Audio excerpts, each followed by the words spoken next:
Scriptures are created with two main objectives. One is to protect the social order and the culture, in which the people could follow the footsteps of their noble ancestors. The second is to ensure that people can gain ultimate, eternal peace. Such scriptures as the Ramayana, the Bible, the Quran, and so on, deal with both these aspects. But because of the material viewpoints held by most people, they tend to adhere only to those that are of immediate social use. In the spiritual texts, also, we find many references to useful social practices, confirming their relevance. Therefore, the great sage, Veda Vyas, while writing the Mahabharata, the epic within which the Gita is an inherent part, had clearly referred to social as well as spiritual matters. However, in the Gita itself, there is not a single verse that is concerned with the sustenance of physical life or the propagation of social or religious conventions, rites, or customs. This was done to ensure that people should not mix up dogmas into something which is meant for universal and timeless well-being. This divine Gita is therefore presented exclusively in terms of timeless spiritual roots and concepts.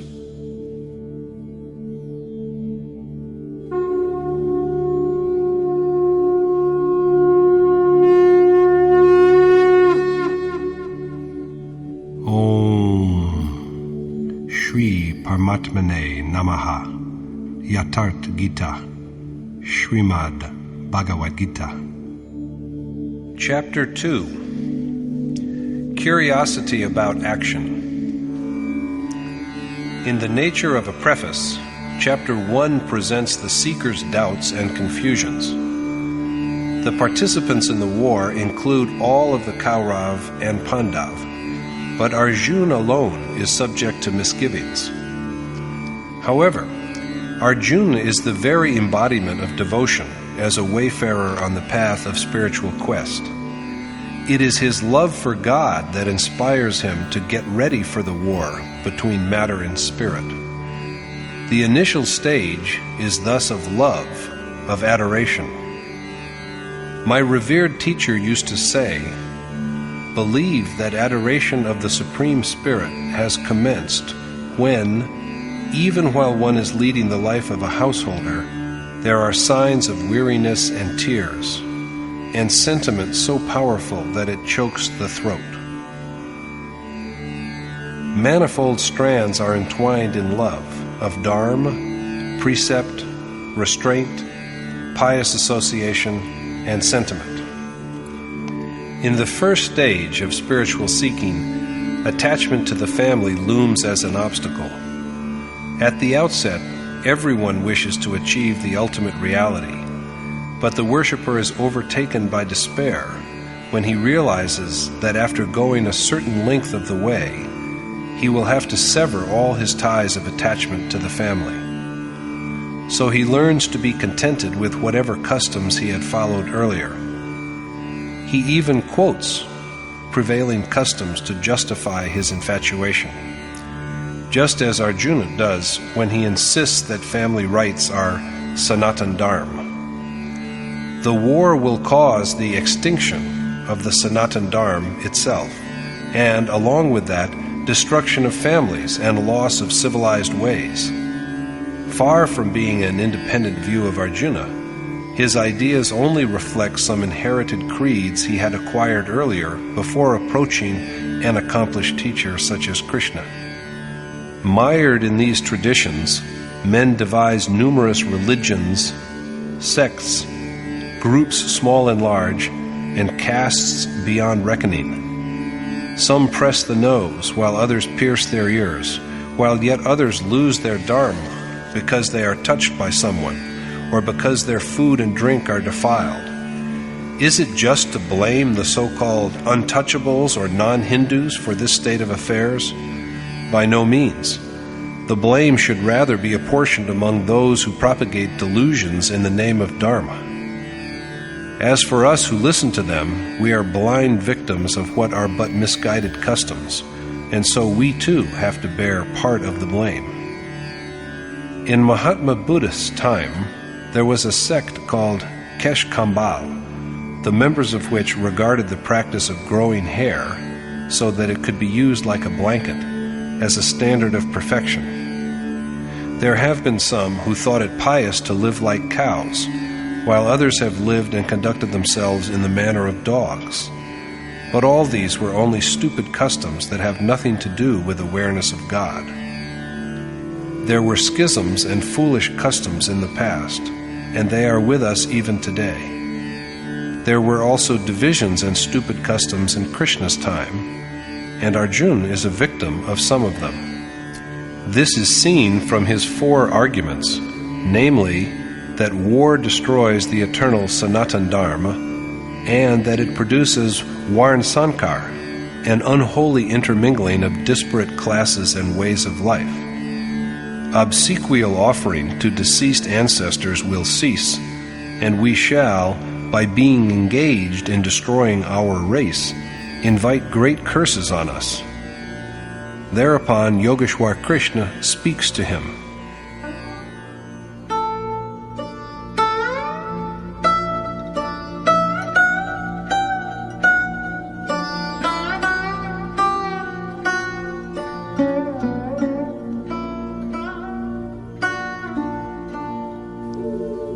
तथा कृपयाविष्टम् अश्रुपूर्णाकुलेक्षणम् विषीदन्तमिदं वाक्यम् उवाच मधुसूदनः. Sanjay said, "To him, Arjuna, whose eyes were brimming with tears of grief because he was overcome by pity, Madhusudan spoke thus." To Arjuna, his eyes filled with tears of sorrow and profound agitation, Madhusudan, the destroyer of arrogance, speaks.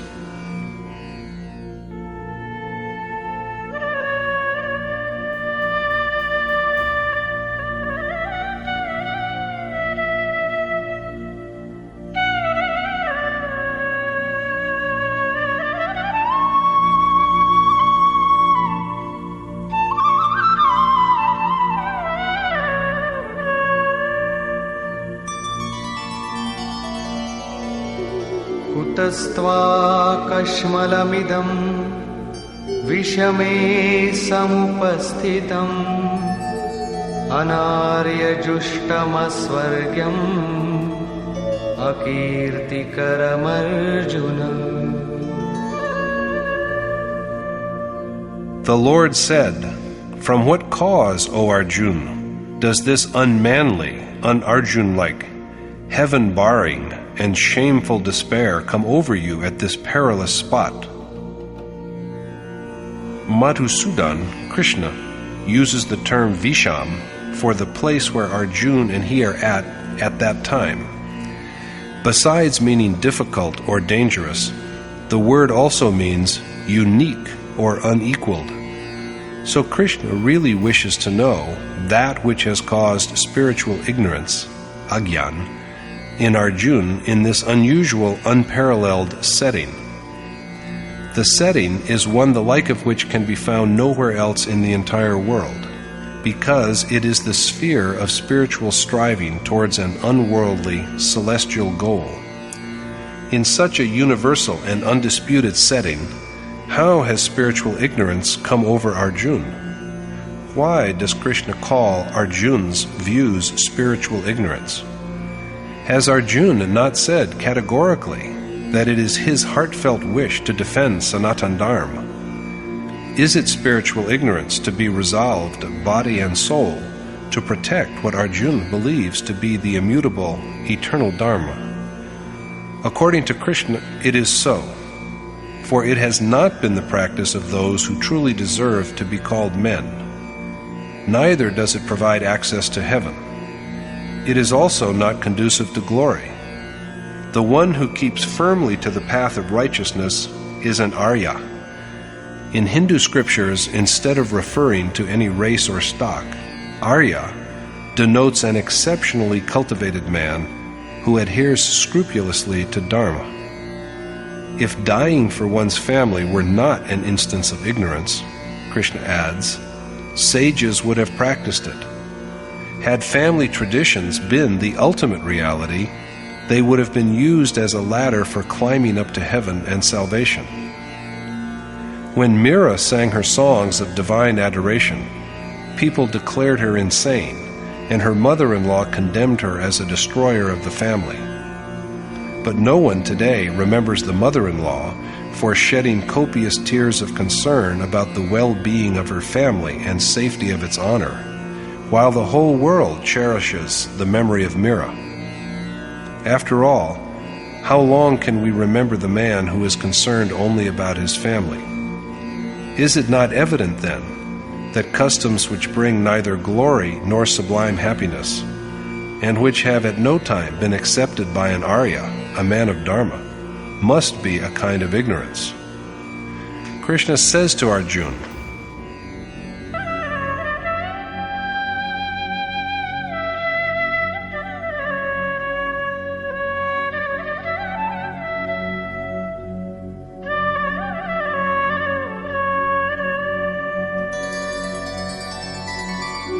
क्लैव्यमास्मगमः Partha नैतत्त्वय्युपपद्यते क्षुद्रं हृदयदौर्बल्यं त्यक्त्वोत्तिष्ठ परन्तप. Don't give in, O Parth, to unmanliness, for it does not become you. So, O Parantap, stand up and drive away this disgraceful weakness of your heart. Krishna exhorts Arjuna not to yield to impotence. Klebhyam. Is Arjuna impotent, lacking in virility? Are we virile men? An impotent man is one who is devoid of manliness. All of us, according to our wisdom, do what we believe to be manly. A peasant who sweats day and night in his fields tries to prove his manliness by his labor. Some demonstrate their manliness in commerce, and yet others try to prove that they are real men by abusing their powers. Ironically, however, even after this lifelong display of manliness, we depart but empty-handed at the end. Is it not obvious, then, that all this is not true manliness? True manliness is self-knowledge, awareness of the soul and its divine origin. To cite yet another example from the Brihadaranyaka Upanishad, Gargi tells Yajnavalkya that a man, though endowed with sexual prowess, is yet unmanly if he has no awareness of the embodied soul. This self is the real man, Purush, radiant and unmanifest. The endeavor to know this self is true manliness, Paurush. It is because of this that Krishna asks Arjuna not to surrender to impotence. It is unworthy of him. He is a scorcher, a formidable vanquisher of foes, so he ought to reject his groveling feebleness and stand up for battle. He should give up his social attachments, for they are mere frailties. At this, Arjuna raises his third question. Katham bhishmamaham sankhye dronancha madhusudana ishubhi pratiyotsyami pujarha varisudana.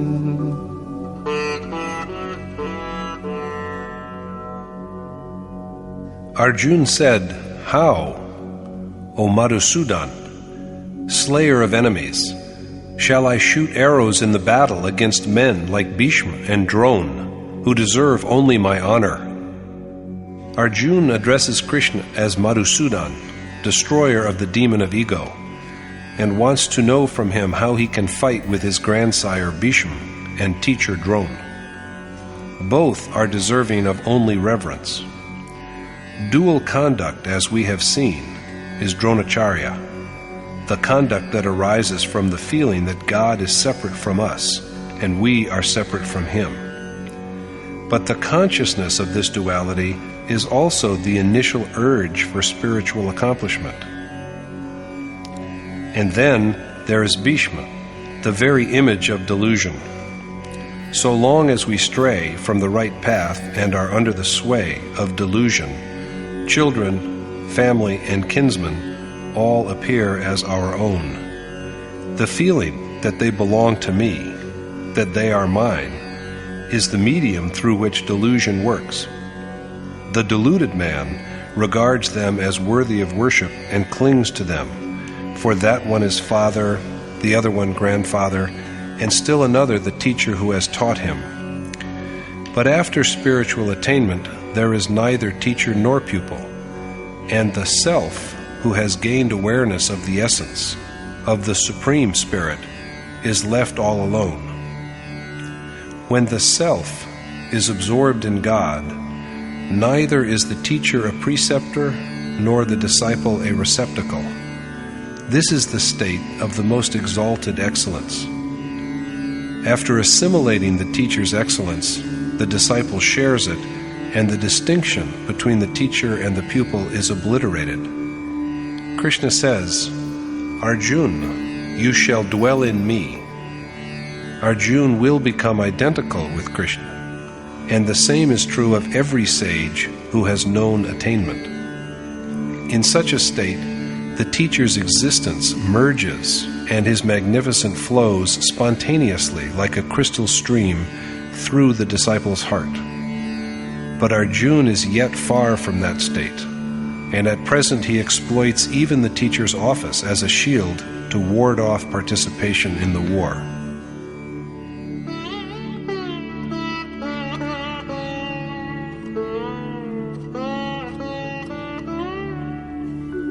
गुरून् हत्वा हि महानुभावान् श्रेयो भोक्तुं भैक्षमपीह लोके हत्वार्थकामास्तु गुरूनिहैव भुञ्जीय भोगान् रुधिरप्रदिग्धान्. Even to live in this world as a mendicant begging for alms is better than killing teachers, for if I kill them, all my joys and riches and desires in this world will be drenched in their blood. Arjuna prefers the life of a beggar who lives on alms to killing his teachers, rather than meaning to beg for livelihood, for the sustenance of the body. Begging here denotes soliciting great men through rendering even a half-hearted service to them for the favor of propitious fortune. Food is the only God, after partaking of which the soul's hunger is assuaged forever.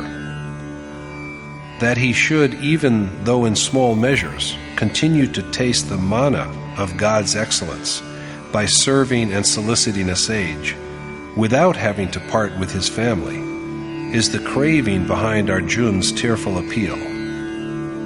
Don't most of us do the same? It is our aspiration that we should gradually, at some point, achieve spiritual liberation without having to destroy the ties of familial love and attachment. But there is no such way for the seeker who has achieved a higher level of accomplishment than this, and is strong enough to face the war raging on the battlefield of his heart.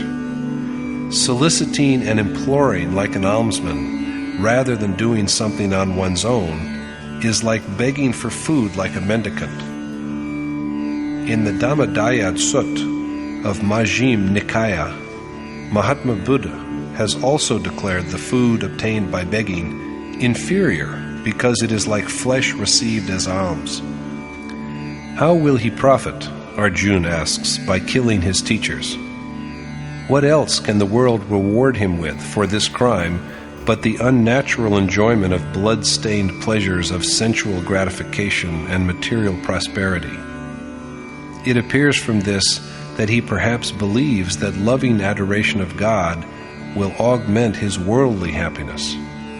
So his only achievement, even after the most strenuous struggle, he believes, can be nothing more than enjoyment of riches which sustain the body and sensual pleasures. He goes on to make yet another reasoning.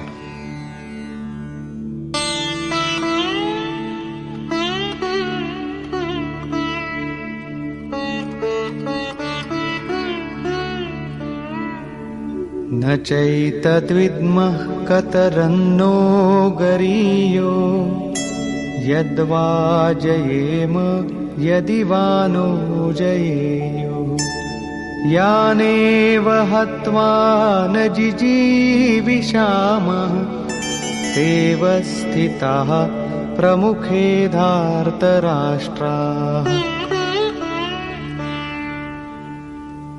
I hardly know which is better, there the Kauravas conquering us or our conquering them.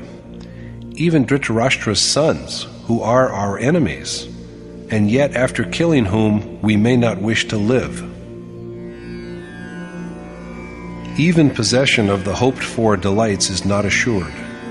Arjuna is at his wit's end as to what course of action can bring him glory, for whatever he has said till now has been proved to be only ignorance. He does not also know whether he will rout the Kaurav army or they will rout him. Dhritarashtra's sons, after slaying whom he should not desire to live, are arrayed against him. What shall he live for if his feelings of attachment represented here by his kinsmen, all of them progeny of Dhritarashtra's ignorance, are destroyed? At the same time, however, it occurs to Arjuna that what he has said now may be also false. So he turns to Krishna again.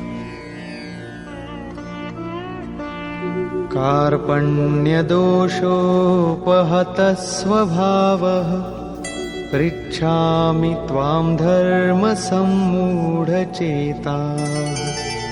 यच्छ्रेयस्यान्निश्चितं ब्रूहि तन्मे शिष्यस्तेऽहं शाधि मां त्वां प्रपन्नम्. With my mind swamped with feeble pity and confusion regarding duty, I entreat you to instruct me as to what is definitely conducive to my glory, for I am your disciple and have taken refuge in you. With his heart enfeebled by pity and his mind clouded with infatuation in regard to Dharma, Arjuna begs Krishna to tell him the means that will definitely be the most conducive to what is supremely propitious for him. But why should Krishna do this? According to Arjuna, it is Krishna's duty to show him the right path, because he, Arjuna, is a disciple who has found shelter under him. At this point, Arjuna's surrender is complete. Until now, he had thought himself an equal of Krishna in merit, and in fact, even superior to him in certain skills. But now, he really puts himself at the mercy of his charioteer. An accomplished teacher dwells in his disciple's heart and is always by his side until the goal is reached. If he is not there by his side, the pupil may falter in his quest. Like the guardians of a maiden who protect her till her marriage, an accomplished teacher acts as a charioteer who skillfully maneuvers his disciple's soul safely across the perilous valleys of nature. Arjuna now makes one more submission. Nahi prapashyami mamapanudyat yacchokamuchoshanamindriyana avapya bhumavasapatnamriddham rajyam suranamapi chadhipatyam. I do not see that obtaining an undisputed and profitable dominion over the whole earth, or, for that matter, even lordship over the gods, can cure the grief that is wearing out my senses. Arjuna cannot believe that even a secure and lucrative realm extending across the whole earth, or even an Indra-like lordship over the gods of heaven, can help him get rid of the sorrow that is withering his senses. If his grief is unabated, what shall he do with all these acquisitions? He begs to be excused from fighting in the war if these are to be his only rewards in return. He is utterly disheartened, and he does not know what to say after this.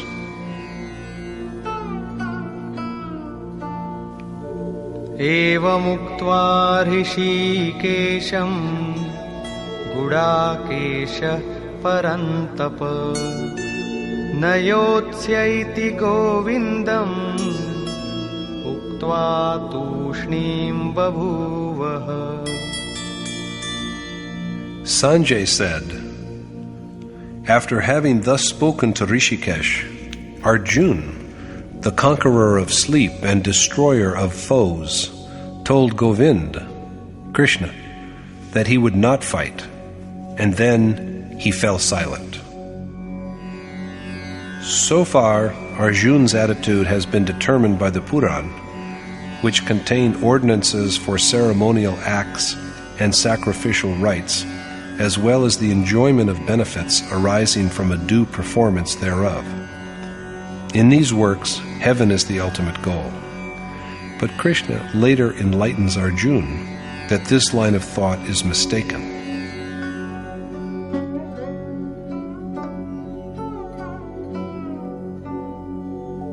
Tamuvacha Rishikeshah prahasanniva Bharata Senayorubhayor madhye Vishidantamidam vacha.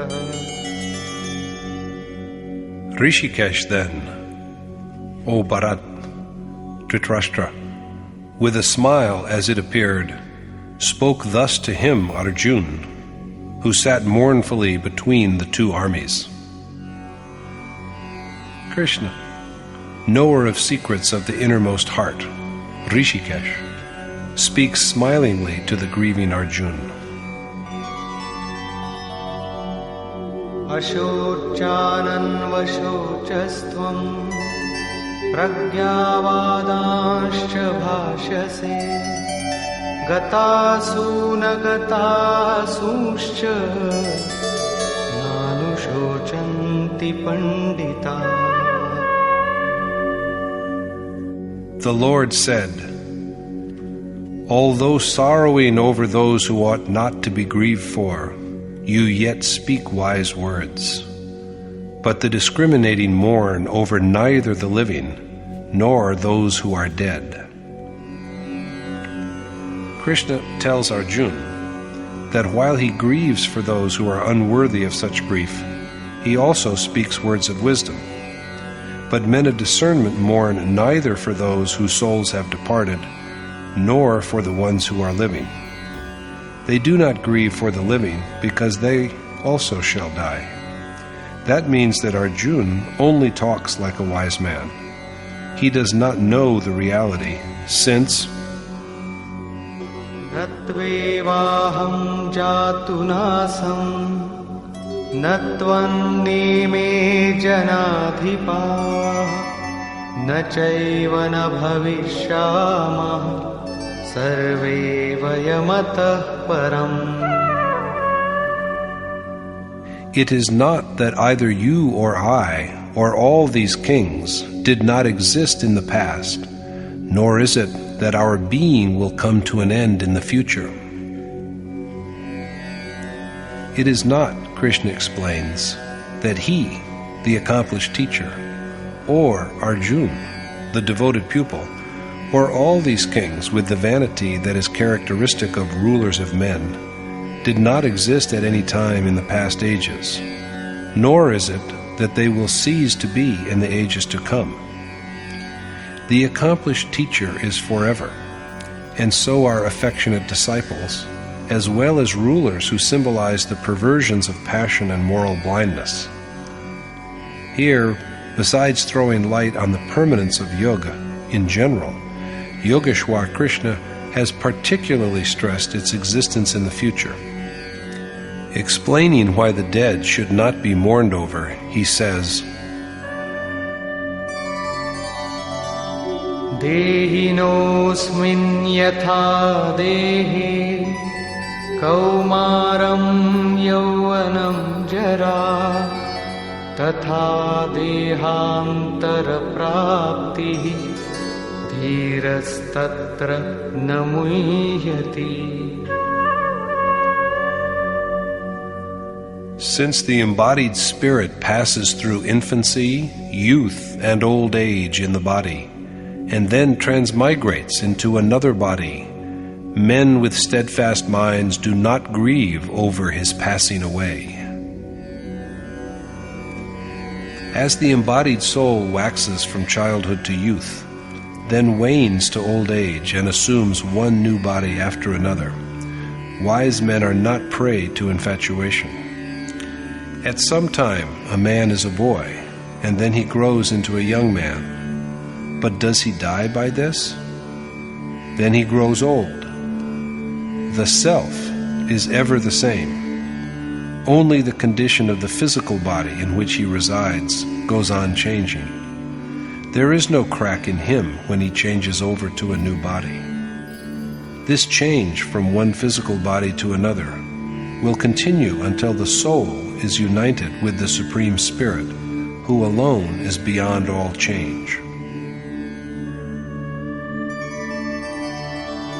Matra sparshastu kaunteya shitoshna sukha dukkhadaha agama payino nityaha tam stitikshasva bharata. There are sensations of heat and cold, and of pain and pleasure, O son of Kunti, as senses meet their objects. Bear them patiently, O Bharat, because they have a beginning and an end, and are transient. The contact of senses and their objects, which generates pleasure and pain, and feelings of cold and warmth, is occasional and momentary. Arjuna should therefore abandon them. But instead of that, he is shaken by the mere thought of pleasures that are derived from the union of senses and their objects. The family for the sake of whom we yearn for pleasures and the teacher whom we revere both represent the attachment of senses. But the causes of this attachment are momentary, false, and perishable. Neither shall our senses always meet with objects they enjoy, nor shall they always be capable of enjoyment. So Arjuna is counseled to give up sensual pleasures and learn to withstand the demands of his senses. But why is Arjuna counseled thus? Is it a Himalayan war in which he has to endure cold? Or is it a desert war in which he has to suffer heat? As knowledgeable people say, the actual Kurukshetra has a moderate climate. During the mere 18 days that is the total duration of the Mahabharata war, is it possible that seasons will change, that winter and summer will come and go? The truth is that endurance of cold and heat, of happiness and sorrow, of honor and dishonor, depends upon the seeker's spiritual endeavor. The Gita is, as we have seen more than once, an externalization of the inner conflict that rages within the mind. This war is the war between the gross physical body and the self, which is aware of his identity with God. It is a conflict in which ultimately even the forces of divinity grow inert after they have subdued unrighteous impulses and enabled the self to become one with God. When there remains no impiety, what else is there for pious impulses to fight? The Gita is thus a picturization of inner conflict that rages within the mind. What advantages, however, will the recommended sacrifice of senses and their pleasures bring? What is gained by this? Krishna speaks of this. Yam hina vyathayantete purusham purusharshava samadukha sukham dhiram somritatvaya kalpate. So, O the noblest of men, Arjuna, one who is possessed of equanimity in pain and pleasure, infirm and untormented by these feelings produced by the meeting of senses with their objects, deserves to taste the nectar of immortality. The steadfast man, who regards sorrow and happiness with equipoise, and is not troubled by his senses and their association with objects, is worthy of the state of immortality that realization of the Supreme Spirit brings. Here, Krishna refers to an attainment, namely Amrit, literally the drink of immortality. Arjuna had thought that in return for the war, he would be rewarded with either a heavenly abode or the authority to rule over the earth. But now Krishna tells him that his prize will be Amrit, rather than the pleasures of heaven or earthly power. What is this Amrit?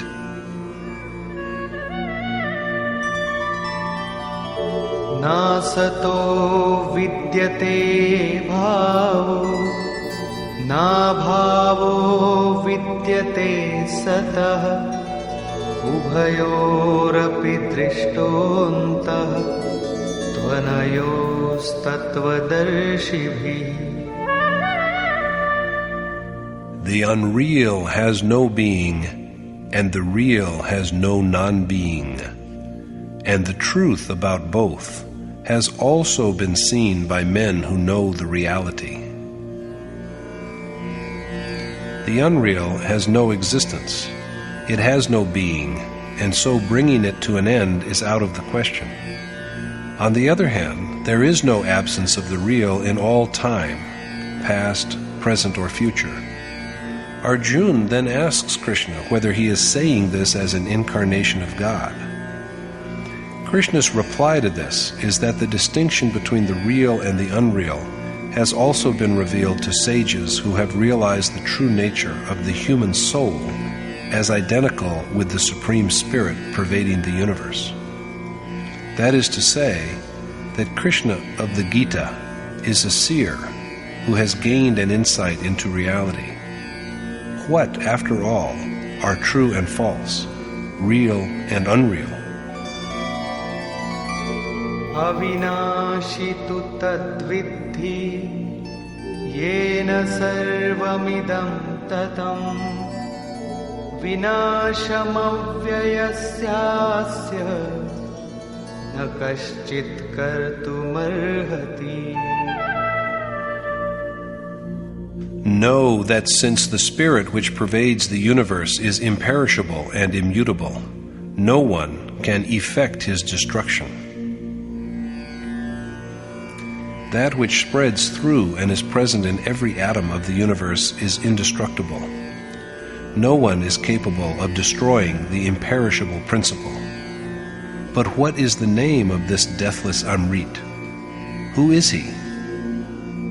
Antavanta ime deha nityasyokta sharirinaha anashino prameyasya tasmad yudhyasva bharata.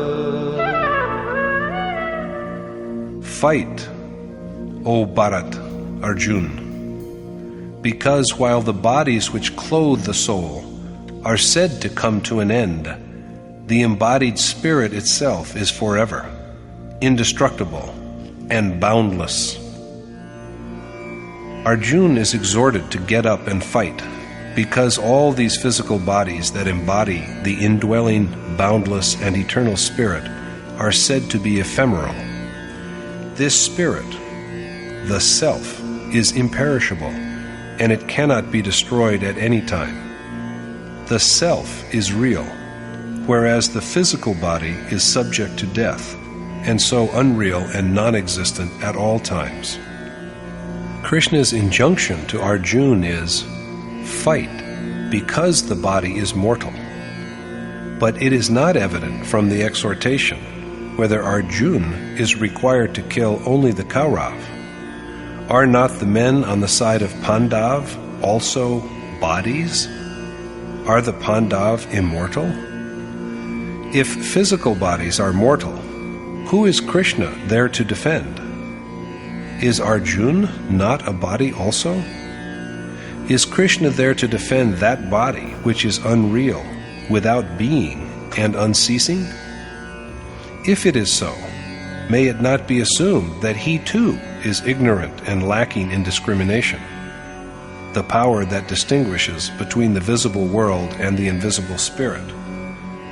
Does not he himself say later in the Gita, in chapter 3, verse 13, that the man who thinks of and toils only for the physical body is ignorant and wanting in discernment?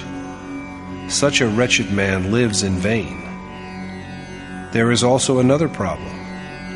Who really is this Arjuna? As it was said in chapter 1, Arjuna is an embodiment of affectionate devotion. Like a faithful charioteer, the revered God is always with his devotee. Like a friend, he guides him and shows him the right way. We are not a physical body. The body is a mere garment, a dwelling for the soul to live in. The one who lives in it is the affectionate self. The physical body was some time back called unceasing. Elemental wars and slaughter do not destroy the body. When one body is forsaken, the soul just assumes another body. It is with reference to this that Krishna has said that there is change from one body to another, just as a man grows from childhood to youth and then to old age. If you hack a body to pieces, the soul just puts on another body like a new apparel. The real base of the body is constituted by sanskar, the merits, the influences and impressions earned during a previous existence. And sanskar rests upon the mind. Perfect subjugation of the mind, so that it can be changeless, firm, and constant, and the dissolution of the last sanskar are all different aspects of the same process. The disintegration of the last crust of this sanskar marks the end of physical existence. To bring about this dissolution, we have to undertake aradhana, worship and adoration of the desired God. Krishna has named it action, karma, or the way of selfless action, nishkam karma yoga. In the Gita, he has from time to time urged Arjuna to wage war, but in the entire poem, there is not one verse that supports the idea that its war is a physical war or in any way related to the idea of actual bloodshed. Evidently, this war is the war between the opposed impulses of righteousness and unrighteousness, the forces of piety and those of impiety, that is fought within man's soul, the seat of all thought and feeling.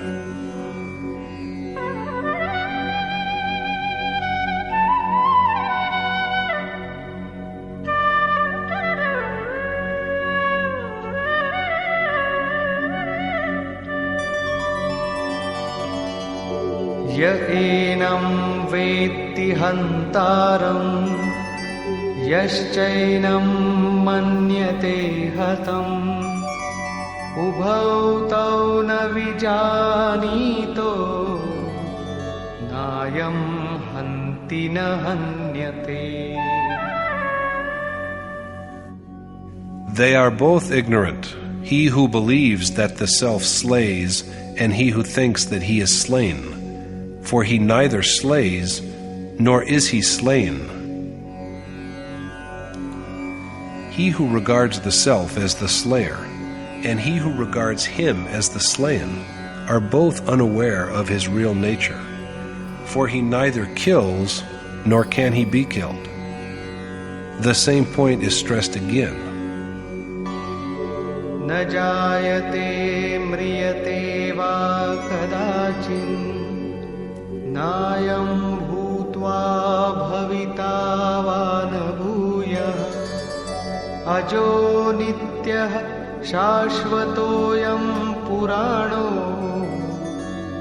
न हन्यते हन्यमाने शरीरे. Neither ever born nor dying, neither at any time coming into being nor ceasing to be. The self is birthless, perpetual, unchanging, and timeless, and he is not destroyed when the body is destroyed. The self, the God within, is neither at any time born, nor does he at any time die. For what he undergoes in the name of death is a mere change of apparel. He cannot also be anything other than self, because he is birthless, permanent, eternal, and primeval. Disintegration of the body does not annihilate him. The self alone is real, timeless, unchanging, and eternal. Who are you? A follower of the Sanatana Dharma? What is forever? The self. So, you are a follower, a disciple of the self. The self and Brahm, God, are synonymous. And who are you? A worshipper of the Sanatana Dharma. What is immutable? The self, of course. That is to say, that you and I all are adorers of the self. But if we are not familiar with the spiritual path, the way of following the dictates of the self until he is one with the Supreme Spirit, we have nothing that is worthy of being described as changeless and everlasting. We are on trial for the final absolution, and in close proximity to God if we pine for him, but we cannot be deemed as having been admitted as long as we are credulous enough to accept blindly one wrong convention or the other, masquerading as Sanatana Dharma.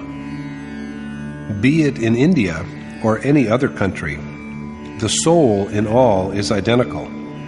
So if anywhere on the earth there is a man who is aware of the true nature of self and his ultimate goal, and who is eager to take to the way which will eventually lead his self to the Supreme Spirit, be he a professed Christian, Muslim, Jew, or anything else, he undoubtedly also belongs to the fold of Sanatana Dharma, the changeless and eternal.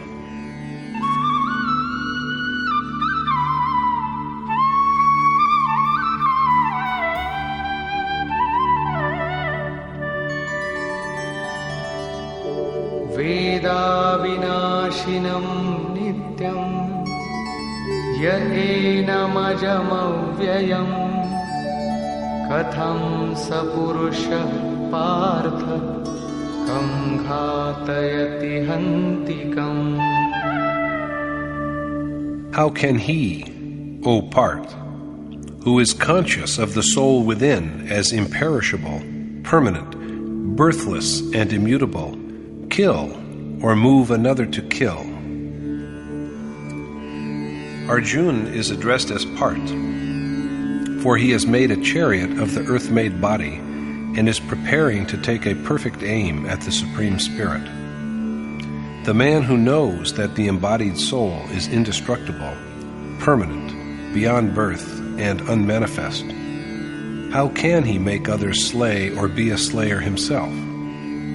Destruction of what is indestructible is impossible, and, being beyond birth, The self is also never born, so why grieve for the body? This idea is further elaborated in the following verse.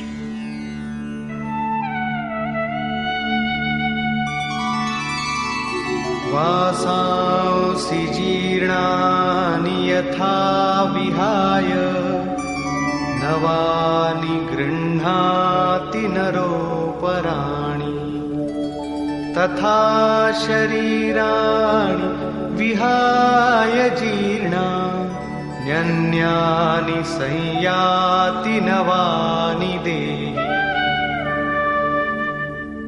Like a man who puts on new garments after discarding his worn-out clothes, the embodied self also casts off tattered bodies and transmigrates into other bodies that are new.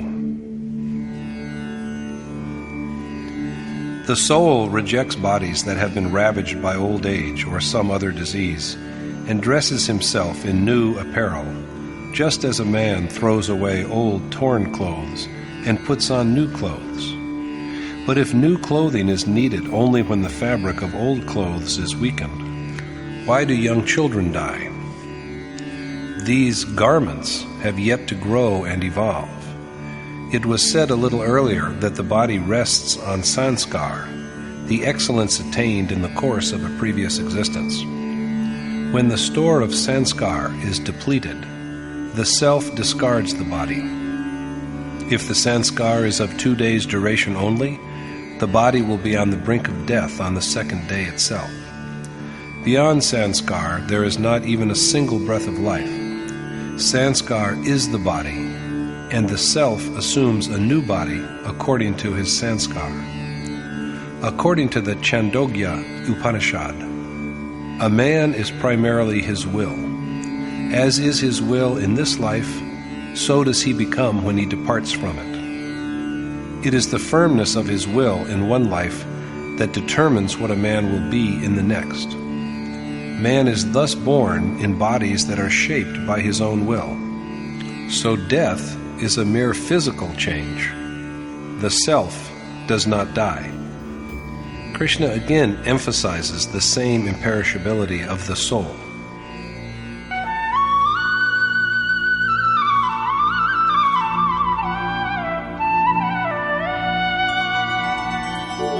नैनं छिन्दन्ति शस्त्राणि नैनं दहति पावकः न चैनं क्लेदयन्त्यापो न शोषयति मारुतः.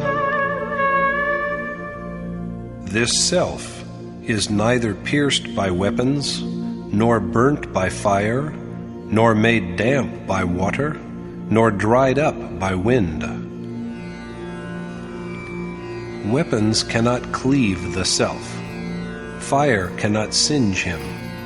He cannot also be drenched by water, nor withered by wind.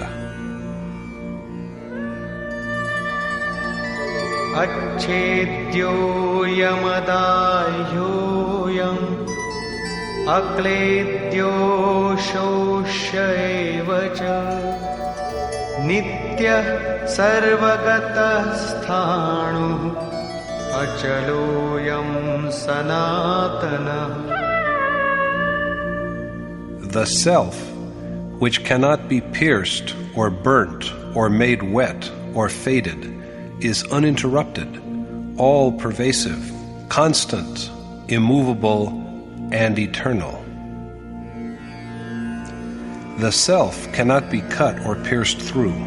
He cannot be burnt, and he cannot be soaked. Even the whole firmament cannot contain him within its expanse. The self is beyond doubt, ever fresh, omnipresent, immovable, constant, and everlasting. Arjuna has pronounced family traditions to be eternal. So according to him, the war will destroy Sanatana Dharma itself. But Krishna finds it an example of ignorance and points out that the self alone is eternal. If we do not know the means by which we can realize our self and his goal, we have no inkling of Sanatana Dharma. India has paid a heavy price for this ignorance. We are so befogged by silly customs that we have lost the capacity to realize that food and touch cannot destroy Sanatana Dharma. The truth is that no object of the material world can touch this universal spiritual principle. What has made us in India lose millions of our brothers to conversion to other religions is not Dharma, but only some stupid conventions.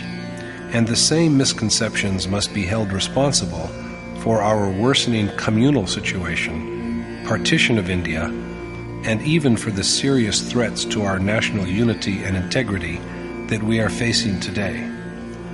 There are innumerable examples of how we have suffered because of our mindless customs that have nothing to do with Dharma. Dharma protects us and is therefore stronger than us.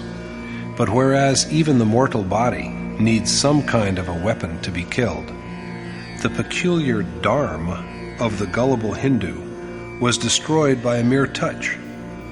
What kind of Dharma was it, we wonder? For it is man-made customs which die, not that which is eternal and immutable. That which is eternal is so strong and impregnable that arms cannot pierce it, fire cannot burn it, and water cannot wet it. Nothing that belongs to the material world can touch it, let alone food and drink. Some such misguided traditions had prevailed at the time of Arjuna also, and he was obviously one of their victims. So he tearfully whines to Krishna about the eternal nature of family rites and customs. The war, he says, will destroy Sanatana Dharma, and when this is lost, all the members of the family are bound to end up in hell. It is evident that what Arjuna is talking about is some customary beliefs of his time. That is why the spiritually adept Krishna refutes him and points out that the self alone is perpetual. If we do not know the way to this embodied God, we are yet uninitiated into the spirit of Sanatana Dharma. Knowing that this immutable, eternal self pervades all, what should we look for? This is what Krishna speaks of now.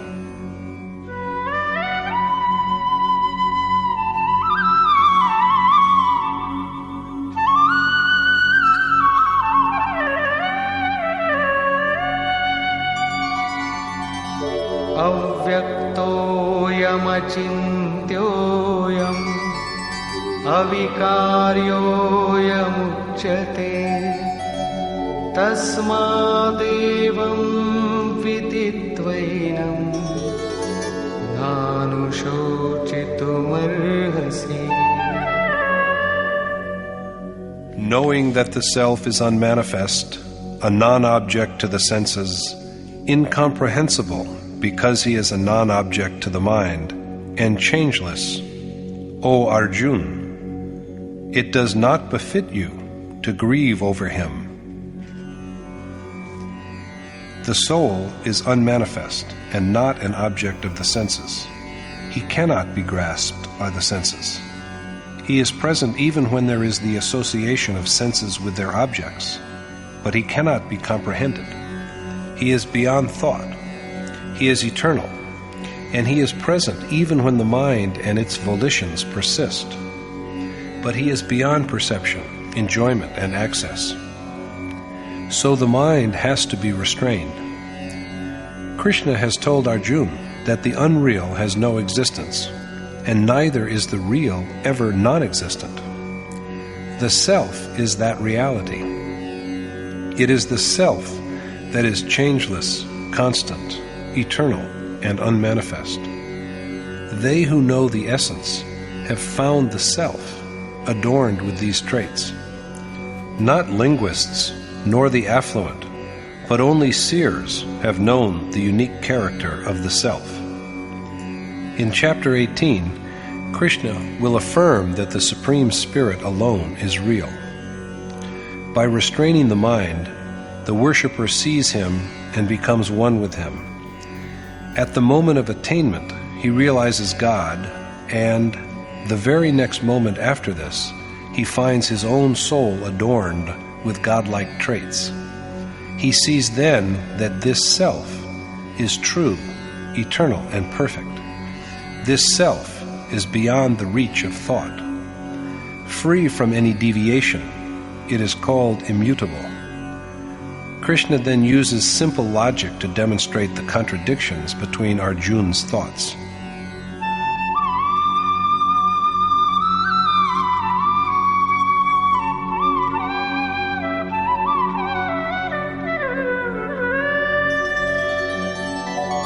अथ चैनं नित्यजातं नित्यं वा मन्यसे मृतं तथापि त्वं महाबाहो नैवं शोचितुमर्हसि.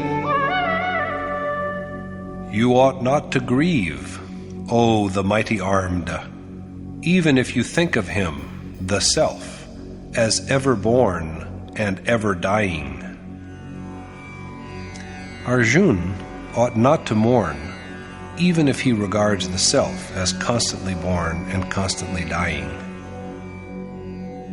जातस्य हि ध्रुवो मृत्युः ध्रुवं जन्म मृतस्य च तस्मादपरिहार्येऽर्थे न त्वं शोचितुमर्हसि.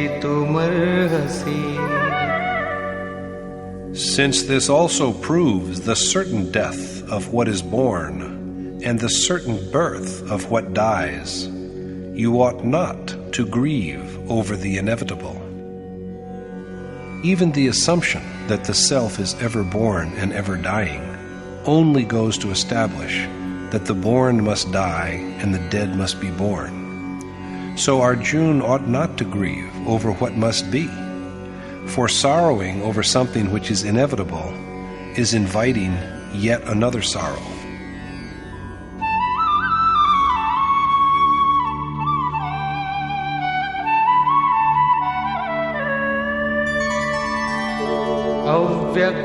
अव्यक्तादीनि भूतानि व्यक्तमध्यानि भारत अव्यक्तनिधनान्येव तत्र का परिदेवना. Why grieve over the matter, O Bharat Arjuna, when all beings disembodied before birth and disembodied after death appear to possess a body only between the two events? All beings are bodiless before birth and also bodiless after death. They can be seen neither before birth nor after death. It is only between birth and death that they assume the form of a body. So why grieve uselessly over this change? But who can see this self? Krishna answers the question thus.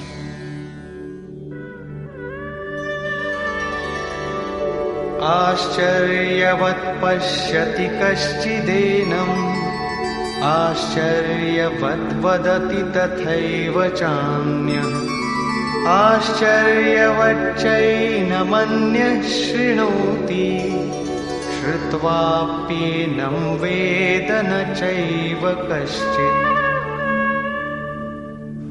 Only a seer views the soul as a marvel. Another one describes him as a marvel, and yet another one hears him as a marvel, while there are some who hear him and yet know him not. Krishna has said before that only accomplished, enlightened sages have viewed the self. Now he elaborates the rareness of this vision. Only a rare sage sees the self, views him directly rather than just hears of him. Similarly, another rare sage speaks of his substance. Only he who has seen the self can describe him. Yet another rare seeker hears him as a wonder, for even hearing the voice of the self is not possible for all, because it is meant only for men of high spiritual attainment. There are people who hear the self and yet know him not, because they are incapable of treading the spiritual path. A man may listen to countless words of wisdom, split hairs, and be eager to acquire the highest wisdom. But his attachments are possessed of irresistible might, and after only a short while, he finds himself reversed to worldly business. So at last, Krishna gives his verdict.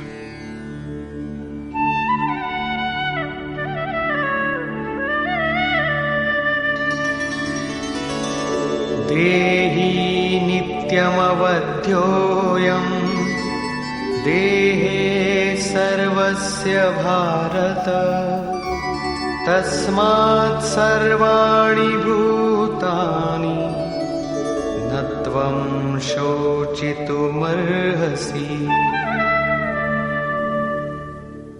Since the self, dwelling in all bodies, is unslayable, O Bharat, it does not befit you to grieve for living beings.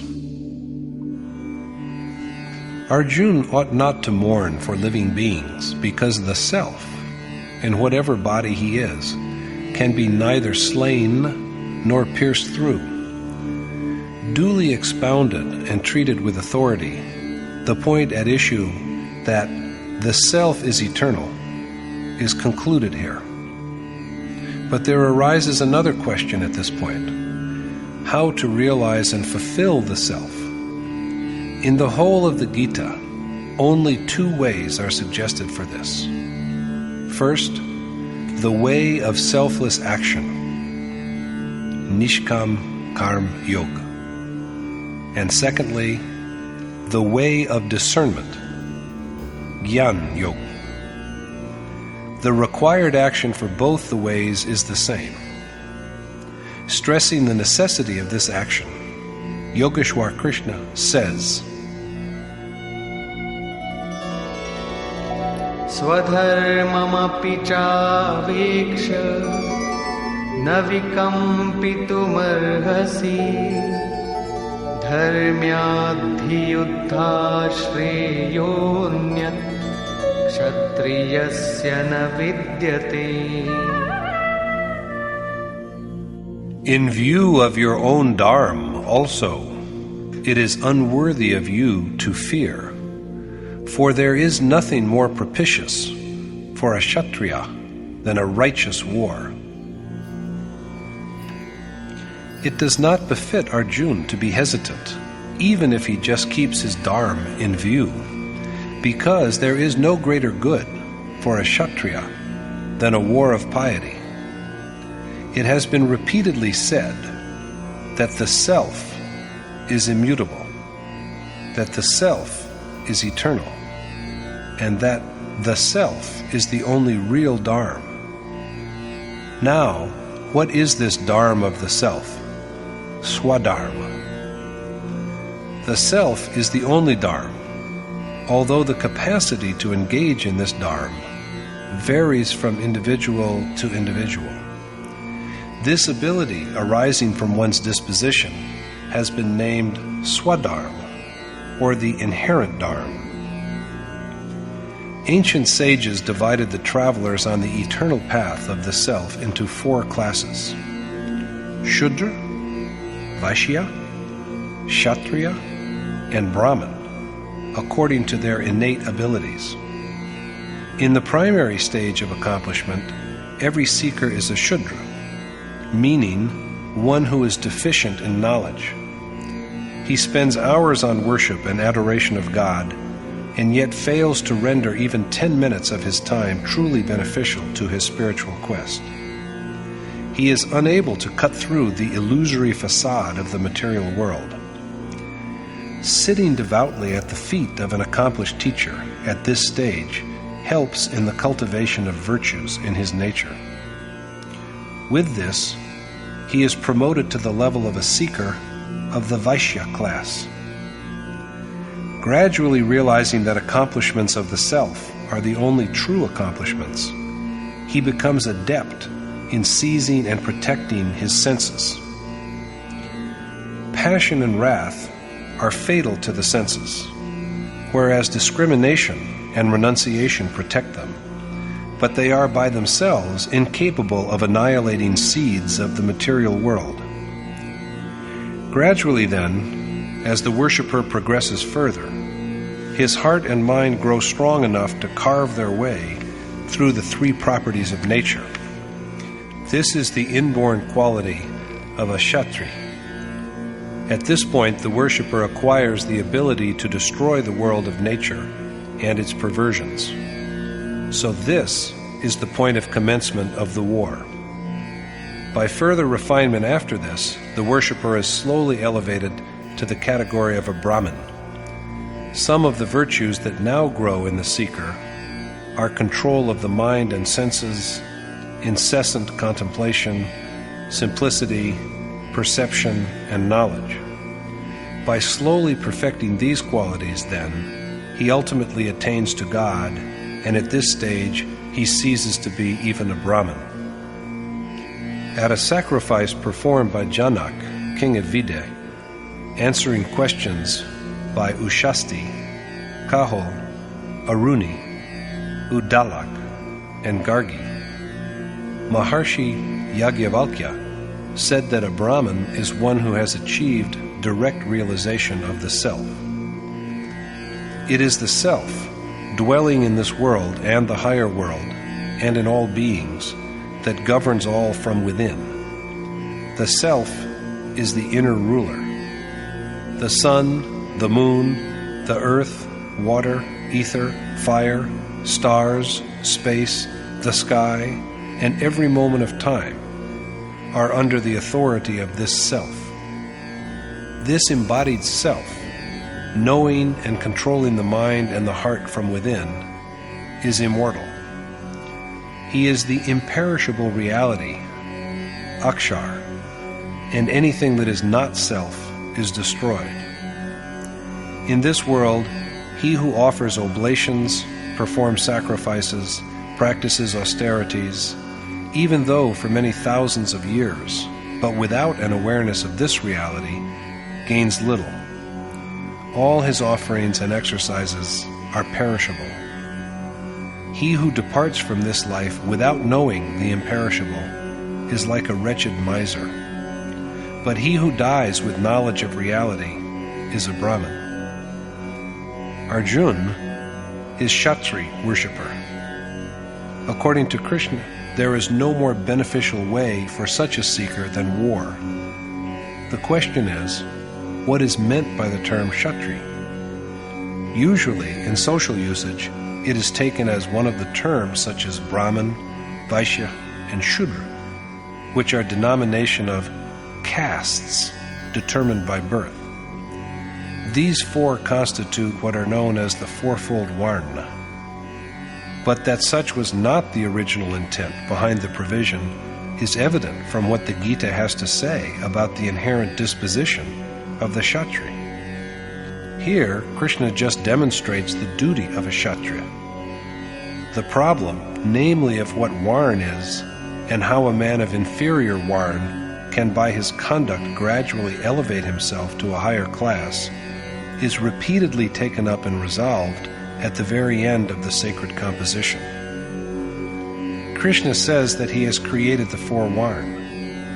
Did he in doing so divide men into four classes or castes? He himself says that it was not so. He has only divided action into four categories according to the innate property. So we have to see what that action is, which has thus been divided. Properties are variable. The correct mode of worship can elevate one from the lowest property of ignorance to that of passion and moral blindness, and thence to virtue or the quality of goodness. So through gradual cultivation of the inherent property, any individual can evolve himself into a Brahmin. He is then possessed of all the qualities that are essential to the attainment of and union with the Supreme Spirit. Krishna lays down that even if the inherent ability by which a man participates in this dharma is of the unmeritorious and ignorant Shudra level, it is beneficial in the highest sense because it is the starting point from where he can set out on the path of self-cultivation. However, the worshipper is destroyed if he imitates the manner of higher classes. Arjuna is a worshipper of the Kshatriya class. That is why Krishna enjoins him to remember his ability to wage war, because through it he will know that irresolution and grief are unworthy of him. There is no better task than this for a Kshatriya. Clarifying the point further, the Yogeshwar says,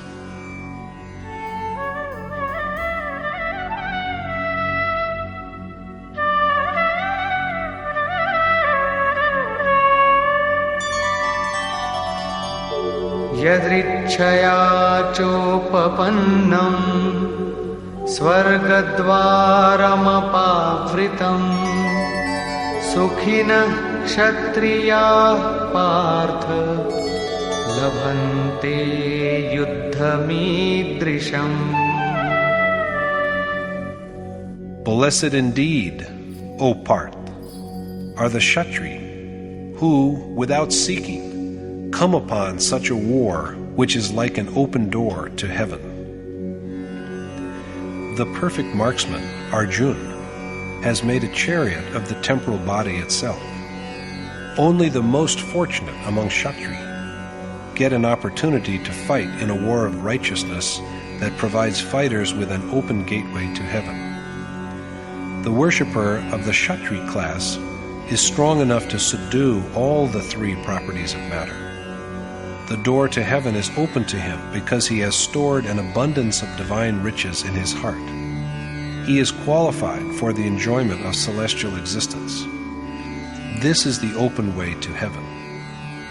Only the fortunate among the Kshatriya, the ones who have the capacity to wage war, are able to know the significance of the incessant struggle that goes on between matter and spirit. There are wars in the world. People assemble at a place and fight. But even victors in these wars fail to secure a lasting victory.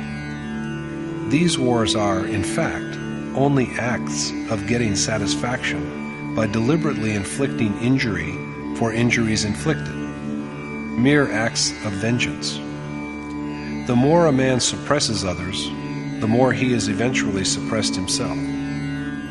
What kind of victory is this, in which there is only sense-withering grief? And at the end, the body is also destroyed. The really beneficial war is the conflict between matter and spirit. For a single conquest in this war results in domination of matter by the self. This is a conquest after which there is no possibility of defeat.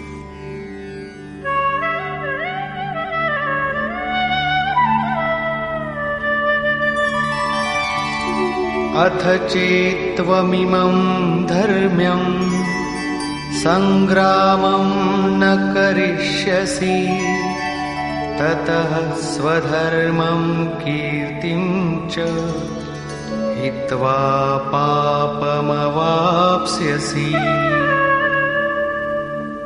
And if you do not engage in this righteous war, you will lose the dharma of yourself and glory, and be guilty of sin. If Arjuna does not fight in this war of matter and spirit, which will afford him access to the Supreme Spirit, to the immutable, eternal Dharma, he will be deprived of his inherent capacity for action and struggle, and wallow in the mire of repeated birth and death, and of disgrace. Krishna then clarifies the nature of this disgrace. अकीर्तिं चापि भूतानि कथयिष्यन्ति ते व्ययाम् सम्भावितस्य चाकीर्तिः maranadatiricyate. And all will forever speak of your disgrace, and such disgrace is worse than death itself for a man of honor. People will long speak ill of Arjuna's unmanliness. Even today, sages like Vishwamitar, Parashar, Nimi, and Shringi are remembered chiefly for their transgressions of the path of righteousness. So worshippers reflect on their dharma. They think about what others will say of them. Such thought is helpful in the process of spiritual seeking. It provides the urge for persevering with the quest for the ultimate reality. It also provides support over a certain length of the spiritual way. Infamy is even worse than death for honorable men.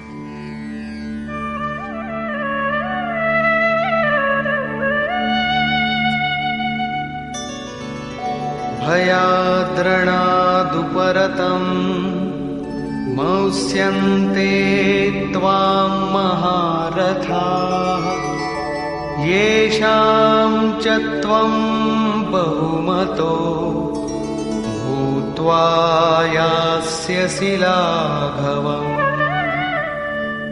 Even the great warriors who have a high regard for you will then scorn you for having turned your back upon the war out of fear. The mighty warriors, in whose esteem Arjuna will then fall from honor to dishonor, will believe that he had retreated from the war due to cowardice. Who are these other great warriors? They too are seekers who make their way strenuously along the path of spiritual realization. The other formidable warriors who oppose them are, on the contrary, desire for sensual pleasure, anger, greed, and attachment that drag the worshipper with equal tenacity towards ignorance. Arjuna will be disgraced in the eyes of the very people who now hold him in high esteem as a worthy seeker. Apart from this, अवाच्यवादांश्च बहून् वदिष्यन्ति तवाहिताः निन्दन्तस्तव सामर्थ्यम् ततो दुःखतरं नु किम्. There can be nothing more painful for you than the disparaging and improper words your adversaries will speak against your valor. His enemies will malign Arjuna and utter words about him that should not be spoken. A single blemish is sufficient to bring upon one a shower of slander and abuse from all directions. Even words improper for speech are spoken. Can there be a greater grief than being an object of such calumny? So Krishna tells Arjuna, Ato va prapsyasi swargam jitva va bhokshase mahim tasmaduttishta kaunteya yuddhaya krita nishchaya. Rise up with determination for the war, because if you die in it, you will attain to heaven, and if you win, you will attain to the most exalted glory. If Arjuna loses his life in the war, he will go to heaven and be with Swar, the indestructible God.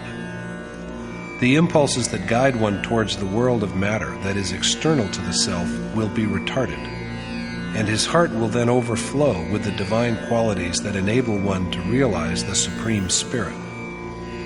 In case he wins, however, he will attain to the state of redemption, the noblest accomplishment. So Krishna exhorts Arjuna to get up determinedly and prepare for war.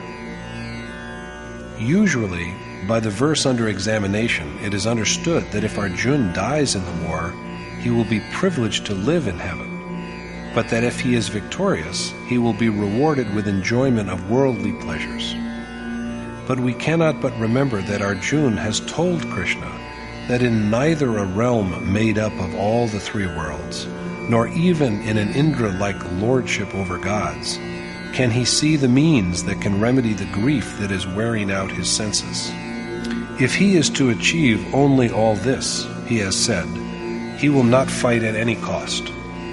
Nevertheless, Krishna exhorts him to fight.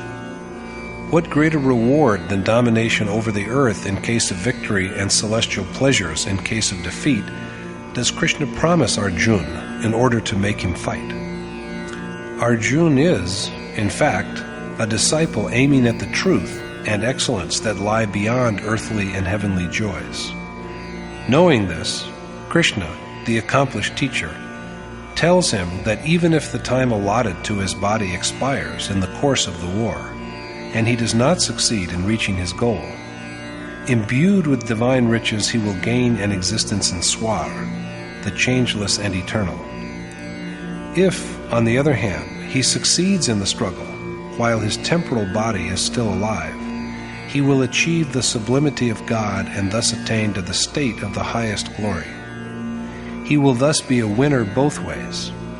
If he conquers, he will attain to the highest state, and if he loses, he will find an abode in heaven and enjoy godly pleasures. There is profit in victory, and there is profit also in defeat. The point is reiterated. Samadukhe same kritva labha labho jaya jaya tato yuddhaya yujjasva naivam papam avapsyasi. You will not incur sin if you get up and fight the war, treating victory and defeat, profit and loss, and happiness and sorrow alike. Krishna counsels Arjuna to regard with an equal mind happiness and sorrow, profit and loss, victory and defeat, and to prepare for war. If he participates in the war, he will not be guilty of sin. In the case of success, he will gain the state of sublimity, the most precious possession it is possible for a man to have, and achievement of godhood even in case of defeat. So Arjuna should deliberate well on his gains and losses and prepare for war. Esha te bhihita sankhye buddhir yoge tvimam shrinu buddhya yukto yaya partha karma bandham prahasyasi. This knowledge which I have imparted to you, O Parth, is related to Jnana Yoga, the way of knowledge. And now you should listen to me on Karma Yoga, the way of selfless action, with which you can successfully sever the fetters of action as well as its consequence, karma. Krishna tells Arjuna that the knowledge he has spoken of is related to the way of knowledge. What knowledge is it except that Arjuna should fight? The substance of the way of discrimination or knowledge is only that if we fight according to our disposition, after a careful appraisal of our capacity, as well as of profit and loss, we shall attain to the state of ultimate bliss if we win, and to heavenly godlike existence even if we are vanquished. There is gain in both cases. If we do not act, others will speak disparagingly of us and look upon us as having retreated like cowards, and we shall be disgraced. So to forge ahead on the path of action with a careful understanding of one's innate nature is itself the way of knowledge or discernment. We usually come across the misconception that no war needs to be fought on the path of knowledge. It is said that knowledge involves no action. We think in our vanity, I am pure, I am enlightened, I am a part of God Himself. Accepting it as an axiom that excellence begets excellence, we sit idly. But this is not the way of knowledge, according to Yogeshwar Krishna. The action which has to be performed in following the way of knowledge is similar to that which has to be undertaken for the way of selfless action. The only difference between the two ways is that of attitude. The man who treads the path of knowledge acts with a proper evaluation of his situation and with self-reliance, whereas the man who takes to the path of selfless action also acts, but with reliance upon the mercy of the revered God. Action is a basic requirement of both the ways, and in each of them it is the same, although it has to be done in two different ways. The attitudes behind the action in the two ways are different. So Krishna asks Arjuna to listen to him while he speaks of the way of selfless action, armed with which he can effectively destroy the bonds of action and its consequence. Here, the Yogeshwar has for the first time spoken of karma, although without explaining what it is.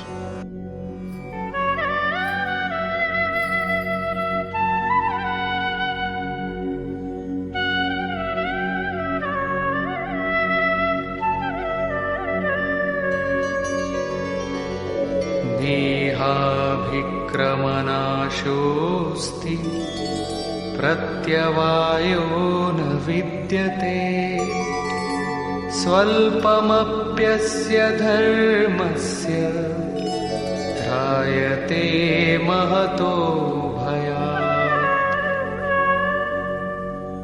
Since selfless action neither wears out the seed from which it sprang, nor has any adverse consequence, even a partial observance of this dharma liberates one from the dire terror of repeated birth and death.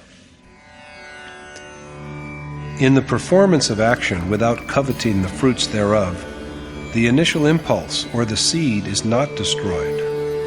It also does not give rise to any evil. So selfless action, even though done in small measures, frees us from the great fear represented by birth and death. That necessitates reflecting over the nature of such action and walking at least a few steps along its path.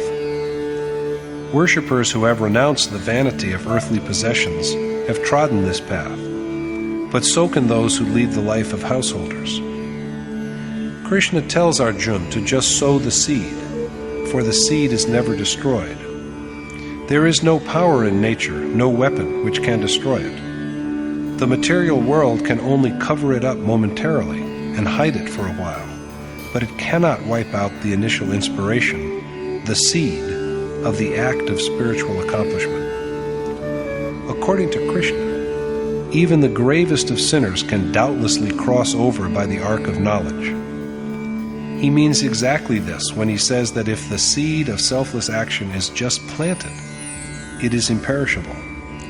It does not even have any adverse outcome insomuch as it does not abandon us midway after showing us how we can progress towards spiritual attainment. Even if we give it up, it works doggedly on for our final liberation. This is why selfless action, even in a small measure, provides freedom from the great dread of birth and death. Once planted, even after repeated birth, the seed of such action takes us to the realization of God and to emancipation alike from pleasure and from pain. The question is, what we have to do if we choose the way of selfless action.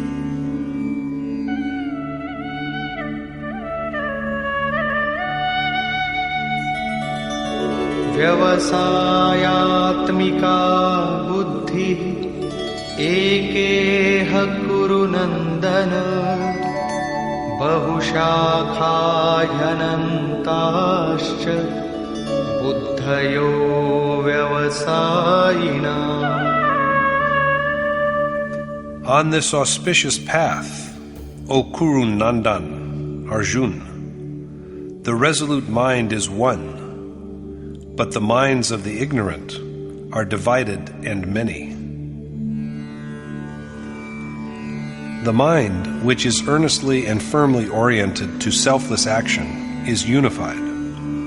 Selfless action is only one, and its outcome is also one. Spiritual accomplishment is the only true achievement.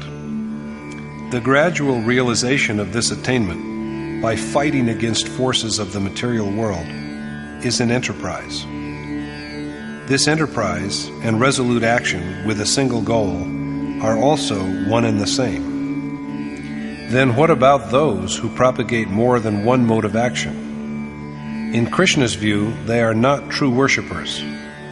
The minds of such men are endlessly divided, and that is why they conjure up endless ways. Yamimam pushpitam vacham pravadantya vipaschitah vedavadarata partha nanyadastiti vadinah kamatmana swargapara janma karma phalapradam kriya vishesha bahulam bhogaishvarya gatim prati. Desire-ridden men, O Parth, who are given only to listening to Vedic promises of rewards for action, who believe that the attainment of heaven is the highest goal of temporal birth and its activities, and who speak pretentious words to describe the many rites and ceremonies that they regard as conducive to the achievements of worldly pleasure and power, are ignorant and bereft of discernment. The minds of such men are riddled with endless dissensions. Covetous and attached to the tempting promises made by Vedic verses, they regard heaven as the most sublime goal, and they believe in nothing beyond this. Such ignorant men not only devise numerous rites and ceremonies, the performance of which is expected to bring such rewards as the next birth, sensual enjoyment, and worldly dominion, but also flaunt them in flowery and affected language. To put it differently, the minds of men without discrimination have infinite divisions. They are addicted to precepts which promise fruits of action and accept the pledges of the Ved as final and authoritative. They regard heaven as the highest goal. Because their minds are split by many differences, they invent numerous modes of worship. They do speak of God, but behind the cover of His name, they build up a whole multitude of ritual ceremonies. Now, are these activities not a form of action? Krishna denies that these activities are true action. What then is true action? The question remains unanswered at this point. For the time being, Krishna only states that ignorant minds are divided minds, because of which they formulate an unlimited number of rites and ceremonies that are not real action. They not only expound them, but also give utterance to them in figurative language. Let us now see the effect of all this. Bhogaishvarya prasaktanam taya parhita chetasam vyavasayatmika buddhi samadhau na vidhiyate. Delighted by ornamental words and attached to worldly pleasures and dominance, men without discrimination have irresolute minds. Minds which are affected by the tempting words of such people are also corrupted, and they also fail to accomplish what is worthwhile. The people whose minds are enamored of such words, and who are attached to sensual enjoyment and temporal power, are deprived of their capacity for action. They are bereft of resolve for the true action that is a prerequisite of contemplation of the worshipped God. But who are the people that lend their ears to these unwise men? Of course, rather than being knowers of the self within and the Supreme Spirit without. They are the ones who are addicted to sensual pleasure and temporal power. The minds of such men are lacking in will for the action that is needed for the ultimate union of the self with the Supreme Spirit.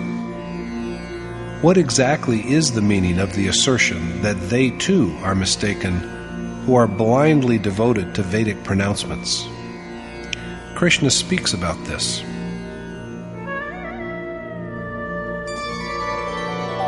Traigunya vishaya veda nistraigunyo bhavarjuna nirdvandvo nitya sattvastho niryogakshema atmavan. Since all the Veda, O Arjuna, only illumine the three properties, you should rise above them. Be free from the contradictions of happiness and sorrow. Rest on that which is constant, and be unconcerned with getting what you do not have, as well as with protecting what you do have, in order to dedicate yourself to the self within.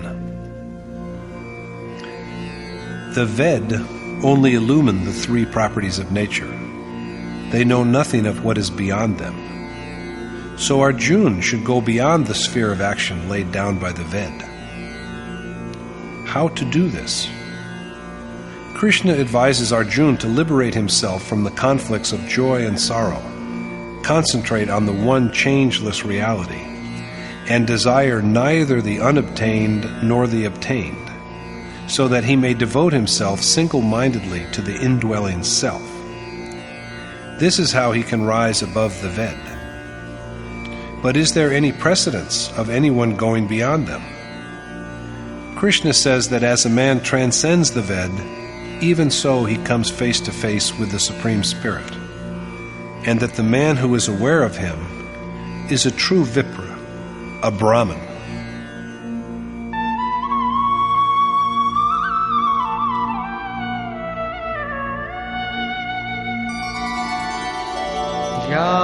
Yavanartha udapani sarvatah samplutodake tavan sarveshu vedeshu brahmanasya vijanatah. After the final absolution, a man does not need the Ved, just as we do not need a pond when there is the all-stretching ocean around. When a man is surrounded by the ocean on all sides, he has no use for a pond. Just so, a Brahman who has gained knowledge of the Supreme Spirit has no use for the Ved.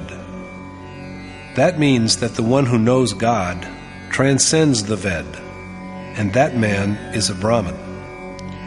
So Krishna counsels Arjuna to rise above the Ved and be a Brahman. Arjuna is a Kshatriya, and Krishna is exhorting him to be a Brahman. Brahman and Kshatriya are, among others, names of qualities that are inherent in the dispositions of different varna, or what are now more commonly known as castes. But the varna tradition is originally, as we have already seen, action-oriented, rather than a social provision determined by birth. What use has he for a petty pond who has availed himself of the crystal current of the Ganga? Some use a pond for ablution, while others wash their cattle in it. A sage who has known God by direct perception has the same kind of use for the Ved. They are undoubtedly useful. The Ved exists for stragglers who lag behind. Further elucidation of the problem begins from this point. Subsequently, Krishna expounds the precautions to be observed in the performance of action.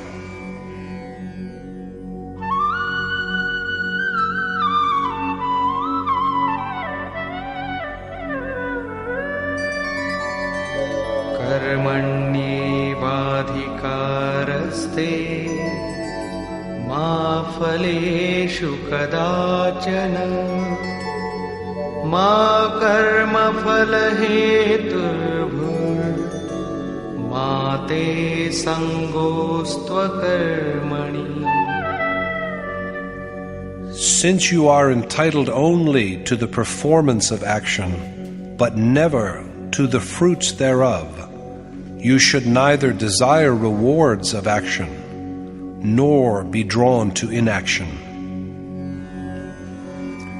Arjuna, Krishna says, has the right to action, but not to its results. So Arjuna should persuade himself that fruits of action simply do not exist. He should not covet these fruits, and neither should he grow disillusioned with action.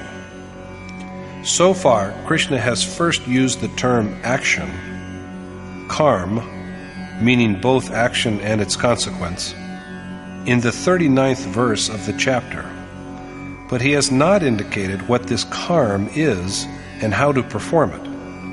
He has, however, described its characteristic traits. First, he has told Arjuna that by the performance of action, he will be freed from the bonds of action. Second, he has then said that the seed or initial impulse of action is indestructible. Once it is initiated, nature has no means to destroy it. Third, there is, Arjuna has been told, not even the slightest flaw in this action, for it never abandons us while we are stranded amidst the temptations of celestial pleasures and worldly affluence. Fourth, performance of this action, even in small proportions, can emancipate us from the great fear of birth and death. But, as is evident from the summary above, Krishna has not so far defined action. As for the way of doing it, he has said in the 41st verse, "The mind which is resolved to do this action is only one, and the way of doing it is also only one." Does it mean then that people engaged in other multifarious activities are not really engaged in the worship of God? According to Krishna, the activities of such people are not action. Explaining why it is so, he adds that the minds of men without discernment are riven by endless divisions, because of which they tend to invent and elaborate an unlimited number of rites and ceremonies. So they are not true worshippers. They use pretentious and ornate language to describe these rites and ceremonies. So that man's mind is also poisoned who is lured by the charm of their words. The ordained action is therefore only one, although we have not yet been told what precisely it is. In the 47th verse, Krishna has told Arjuna that he has a right to action but not to its fruits. So Arjuna should not desire these fruits. At the same time, he ought not to lose faith in the performance of action. In other words, he should be constantly and devotedly engaged in its performance. But Krishna has not yet said what this action is. Verse is usually interpreted as meaning, "Do whatever you wish, only do not desire its fruits." That is, say those who interpret the verse thus, what selfless action is all about. In fact, however, Krishna has not so far told us what this action is that men are required to do. He has so far elaborated only its characteristics, what the gains from it are, and the precautions that have to be observed in the course of its performance. Yet the question of what exactly selfless action is has so far remained unanswered. It is, in fact, answered only in chapters 3 and 4. Krishna again reverts to what he has already said.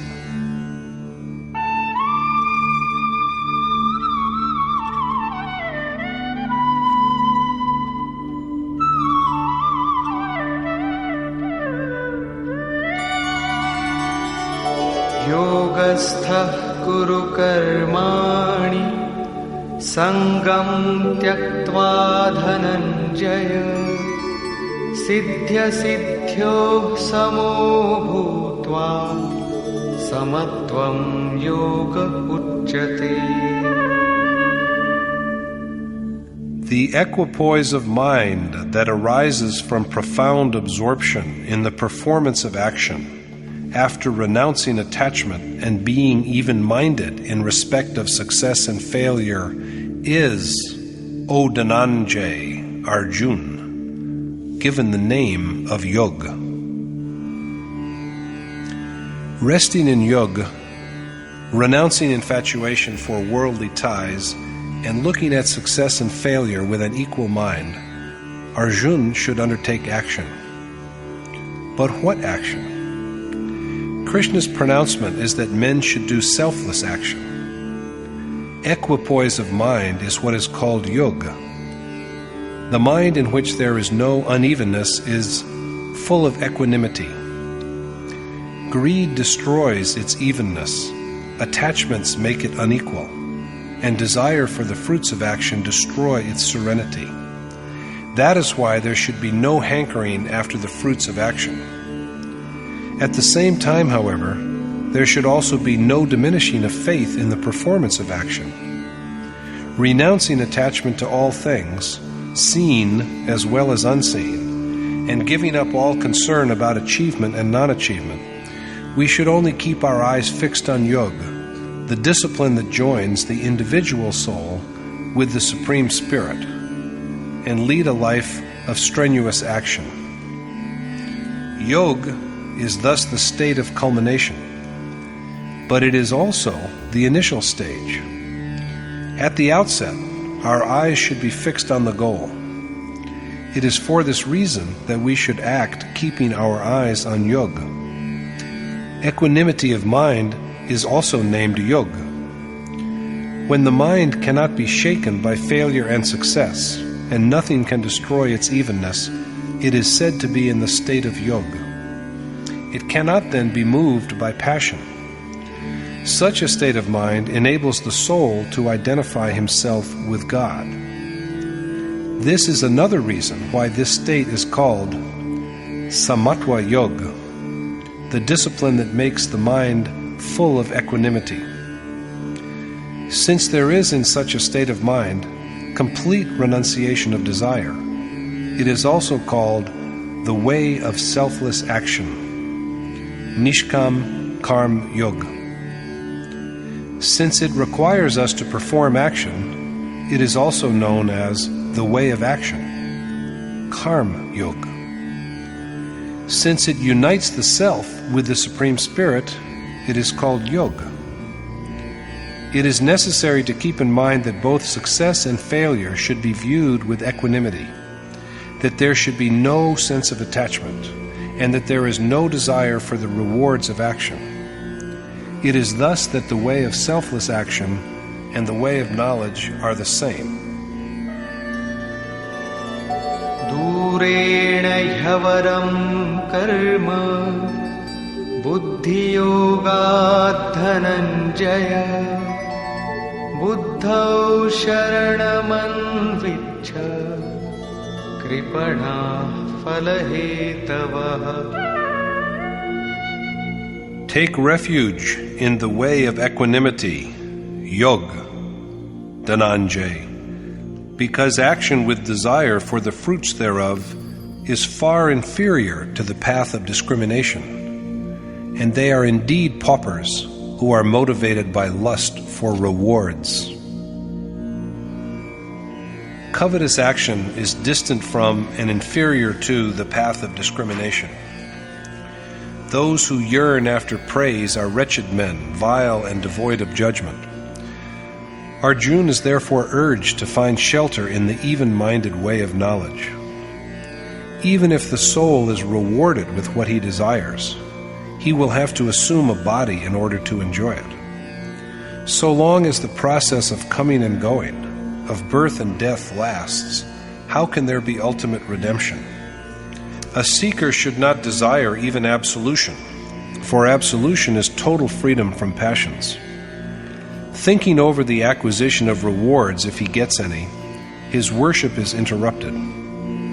Why should he now continue any further with the task of meditation on God? He goes astray. So yoga should be observed with a perfectly even mind. Krishna describes the way of knowledge, Gyan Karma Sannyas Yoga, as also the Buddhi or Sankhyayoga. He suggests to Arjuna that he has attempted to enlighten him on the nature of discrimination in its relation to the way of knowledge. In truth, the only difference between the two is that of attitude. In the one has to proceed only after making a proper examination of the constructive and negative aspects of the undertaking, while in the other also, equanimity has to be preserved. So it is also called the way of equanimity and discrimination, Samatva Buddhi Yoga. Because of this, and because men possessed of desire for rewards are reduced to miserable wretchedness, Arjuna is advised to find shelter in the way of knowledge.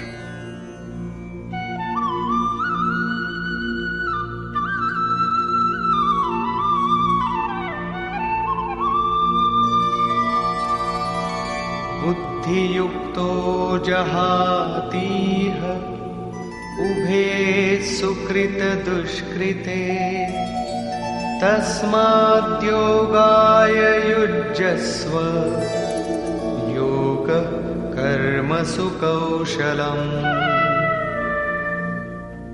As the soul endowed with a mind of equanimity renounces both meritorious and evil deeds in this world itself, and the art of acting with equipoise is yoga, the endeavor to master the way of equanimity, of discrimination, is samatva yoga. Stoic minds give up both the sacred and the sinful in this life itself. They adopt an attitude of detachment to both. So Arjuna should strive for the equanimity of mind that is derived from the way of knowledge. Yoga is the skill of acting with equipoise. Two attitudes towards action prevail in the world. If people do a work, they also wish for its fruits. If there are no rewards, they may not even like to work. But Yogeshwar Krishna regards such action as bondage and states that worship of the one God is the only worthwhile action. In the present chapter, he has only named action. Its definition is given in the 9th verse of chapter 3, and its nature is dwelt upon at length in chapter 4. In the verse about to be quoted, the skill of acting in freedom from worldly customs is that we should perform action and do it with dedication, but at the same time with voluntary renunciation of any right to its fruits. However, it is but natural to be curious about what will become of these fruits. But of course, there is no doubt that selfless action is the right way of action. The whole energy of the desireless worshipper is then directed to his action. The human body is meant for worship of God. At the same time, though, one would like to know whether one has just always to go on acting, or whether the performed action will also produce some result.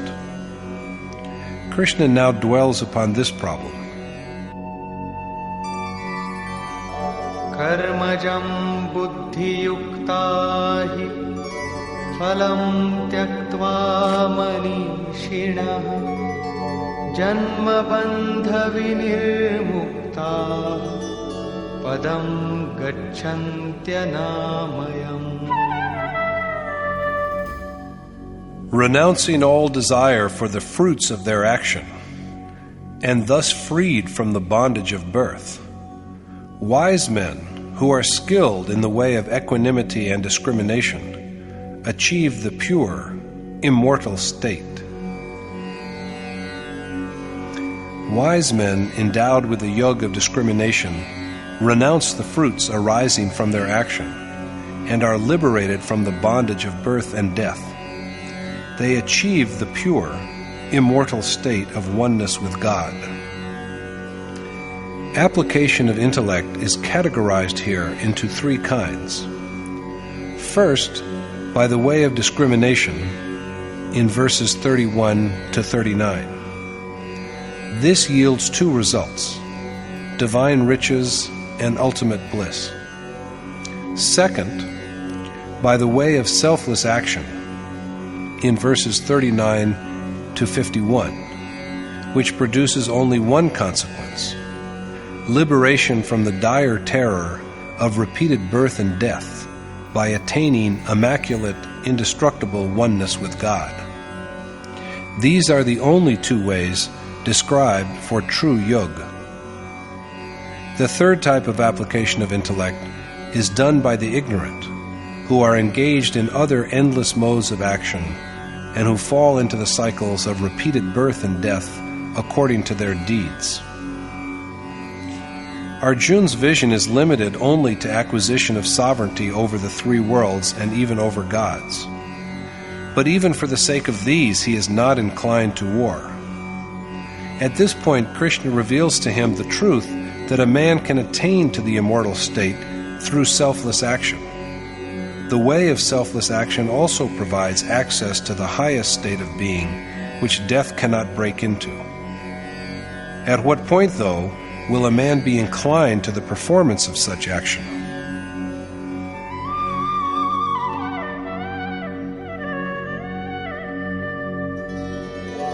Yada te moha kalilam buddhir vyatitarishyati tada gantasi nirvedam shrotavyasya shrutasya cha. At the time when your mind has successfully made its way across the swamp of attachment, you will be capable of the renunciation, which is worth hearing of and which you have heard. The very moment Arjuna's mind, indeed the mind of any worshipper, has steered safely across the marsh of attachment, it will then be receptive, not only to what is proper for hearing, but also to the idea of renunciation, making it an integral part of its action according to what it has learnt. At the present moment, however, Arjuna is unprepared to listen to what is proper for hearing, and so the question of its influencing his conduct, of course, simply does not arise. Krishna again illumines the same worthiness. Shruti vipratipanna te yada sthasyati nischala samadhavachala buddhi tada yogamavapsyasi.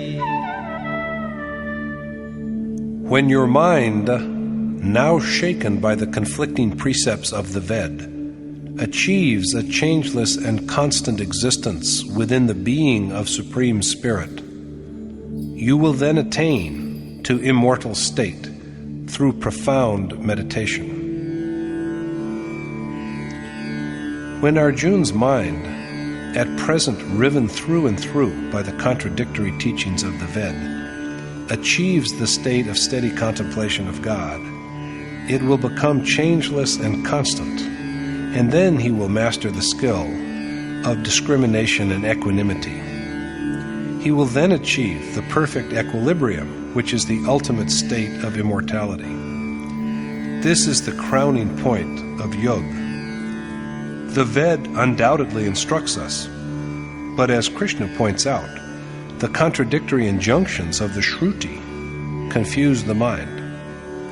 Precepts there are many, but it is unfortunate that people usually keep away from the knowledge that is fit for learning. Arjuna is told that he will reach the stage of immortality, the culmination of yoga, when his agitated mind achieves constancy by meditation. This naturally whets Arjuna's curiosity about the nature of sages who exist in an exalted state of perfect spiritual bliss, and whose minds are immovable and at peace in the state of abstract meditation. So he asks Krishna,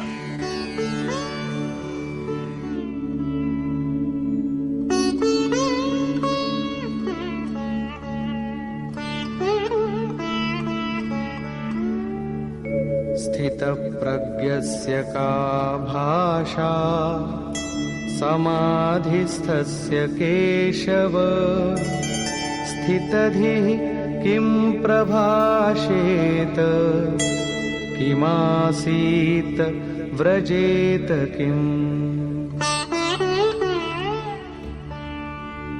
Arjuna said, "What, O Keshav, is the mark of the man who has attained to the state of true meditation and equanimity of mind? And how does this man with firm discrimination speak, sit, and walk?" That soul which has resolved his doubts is in the state of samadhi, or perfect absorption of thought, in the Supreme Spirit, the one worthy object of meditation. One who has achieved equanimity and discrimination by identification with the eternal essence, which has neither a beginning nor an end, is said to be in the state of abstract contemplation of the nature of the Supreme Spirit. Arjuna asks Krishna for the qualities of the man with a mind of equanimity engaged in such contemplation. How does a man with steadfast wisdom speak? How does he sit? What is his gait? Arjuna has thus asked 4 questions. Thereupon Krishna says,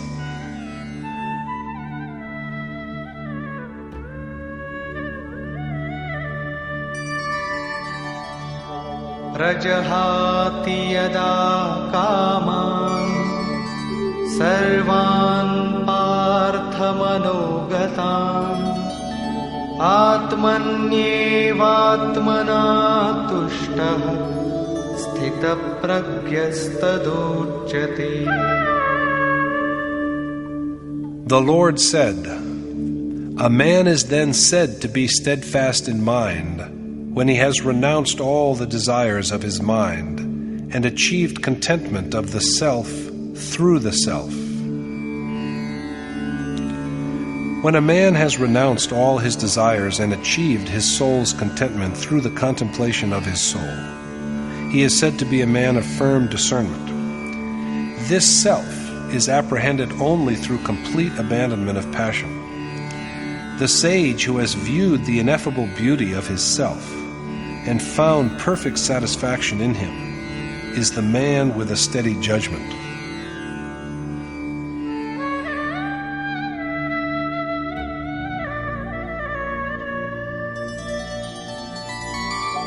दुःखेष्वनुद्विग्नमनाः सुखेषु विगतस्पृहः वीतरागभयक्रोधः स्थितधीर्मुनिरुच्यते.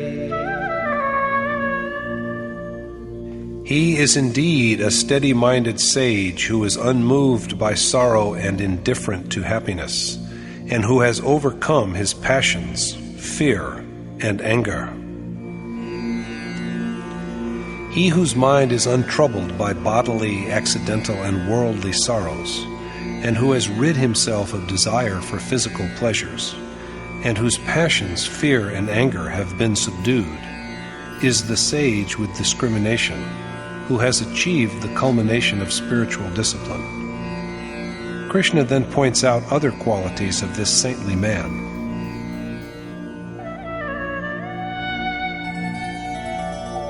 यः सर्वत्रानभिस्नेहः तत्तत्प्राप्य शुभाशुभम् नाभिनन्दति न द्वेष्टि तस्य प्रज्ञा प्रतिष्ठिता. That man has a steady mind who is entirely free from attachment, and who neither gloats over success nor abhors failure. That man has a firm wisdom who is totally free from infatuation, and who neither welcomes good fortune nor repudiates misfortune.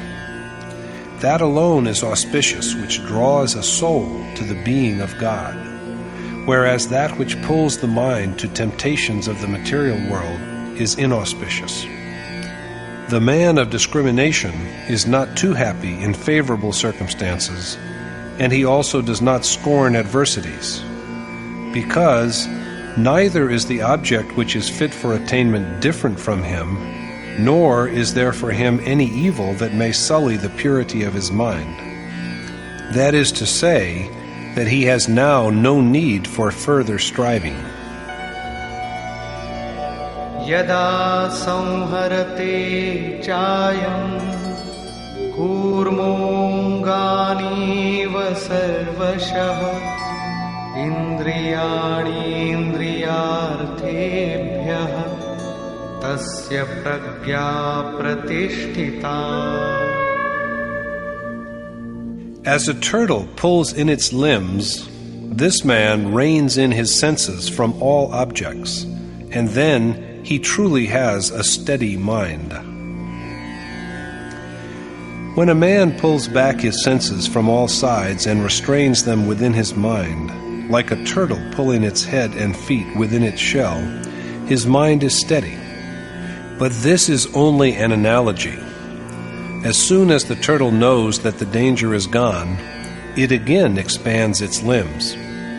Does a man of steadfast wisdom also, in the same way, let his senses loose after restraining them and resume enjoyment of worldly pleasures?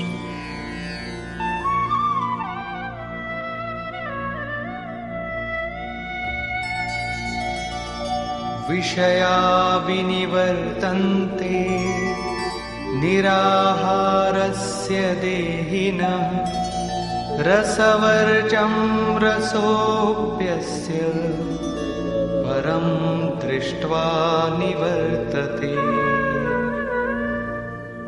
While objects of sensual pleasure cease to be for the man who withdraws his senses from them, his desire for these objects yet remains. But the desires of the man of discrimination are completely erased by his perception of God. The objects of sense come to an end for the man who has rejected them because his senses no longer perceive them, but his desires yet survive. The feeling of attachment lives on. But the passions of the yogi, the doer of selfless action, are annihilated by his perception of the ultimate essence that is God. The accomplished or enlightened sage does not, like the turtle, re-extend his senses to objects which are pleasing to them. When once his senses have shriveled, all the influences and impressions, sanskar, he has carried with him from a previous existence are irrevocably dead. His senses do not then return to life. By apprehending God through the observance of the way of selfless action, even the attachments to objects of sensual pleasure become extinct. Force has often been a feature of meditation, and by its use seekers rid themselves of objects of sense. But thoughts of these objects persist. These attachments are brought to an end only with the perception of God and never before that, because before this stage, residues of matter persist. In this connection, my most revered teacher, Sri Parma Anandji, used to cite an event from his own life. He had heard 3 voices from heaven when he was about to give up home. We respectfully asked him why these voices from heaven came to him alone. There had not been any for us. He replied that he too had had the same doubt. But then he had an intuition that he had been an ascetic during his last 7 births.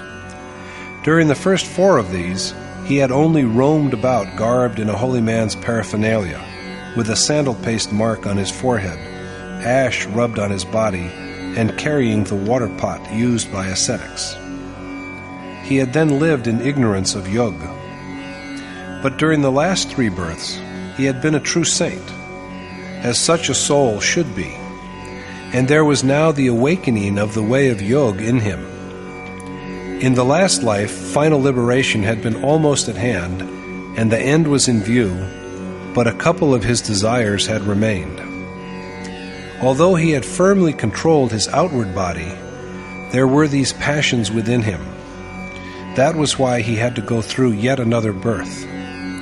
And in this birth, within a limited time, God had freed him from all his passions, rendered him 2 resounding slaps, as it were, by providing him with all sights and sounds, and made him a true ascetic. Krishna means precisely the same when he proclaims that although a man's association with objects of sense ends when he restrains them from reacting to these objects, he is rid of desire for these objects only when he knows his own self as the identical God through meditation. So we have to act until we have achieved this perception. Goswami Tulsidas has also said that at first there are passions in the heart, which are swept away only by true devotion to God. Krishna speaks about how difficult it is to withdraw the senses from their objects.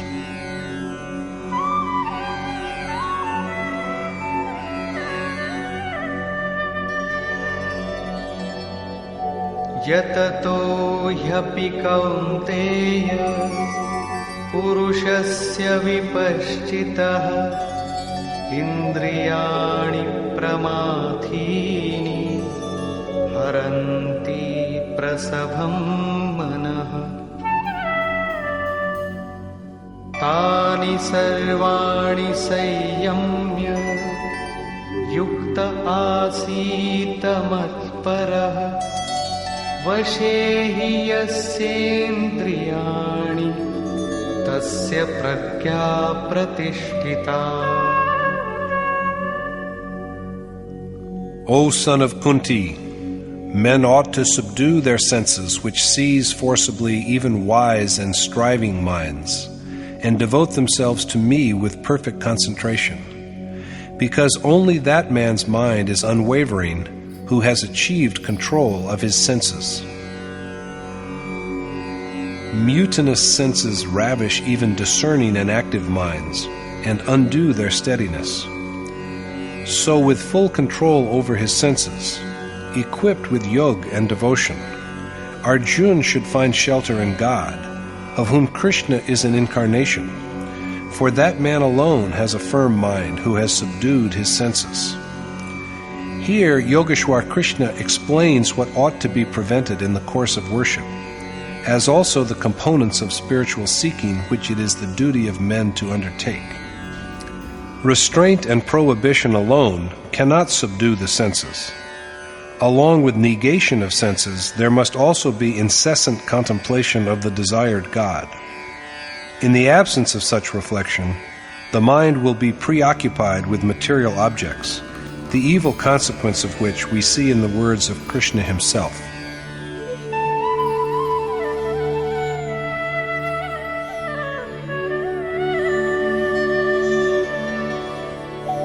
Dhyayato vishayan pumsah sangasteshu pajayate sangat samjayate kamah kamat krodho bhijayate.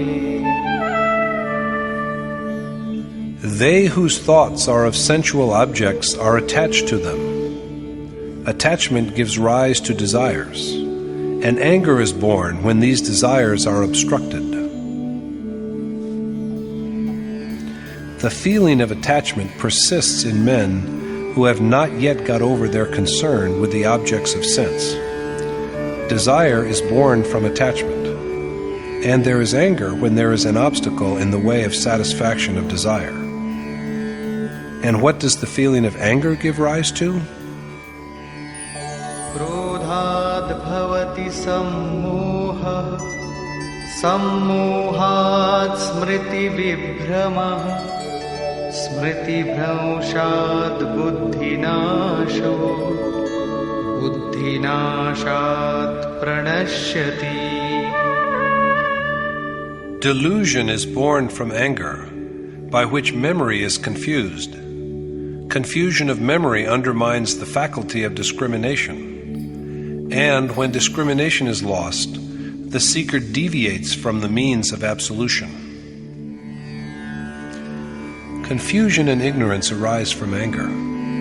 Distinction between the eternal and the transient is obliterated. Remembrance is shaken by delusion, as it happens with Arjuna. Krishna says again that in such a state of mind one cannot determine wisely what to do and what not to do. Confusion of memory weakens the seeker's dedication, and loss of discrimination makes him deviate from his goal of being one with God. Here Krishna has emphasized the importance of cultivating unconcern with sensual objects. The worshipper's mind should rather always be concerned with that, whether it be word, form, incarnation, or abode, by which his mind may be enabled to be one with God. The mind is drawn to sensual objects when the discipline of worship is relaxed. Thoughts of these objects produce attachment, which in its own turn results in desire for them.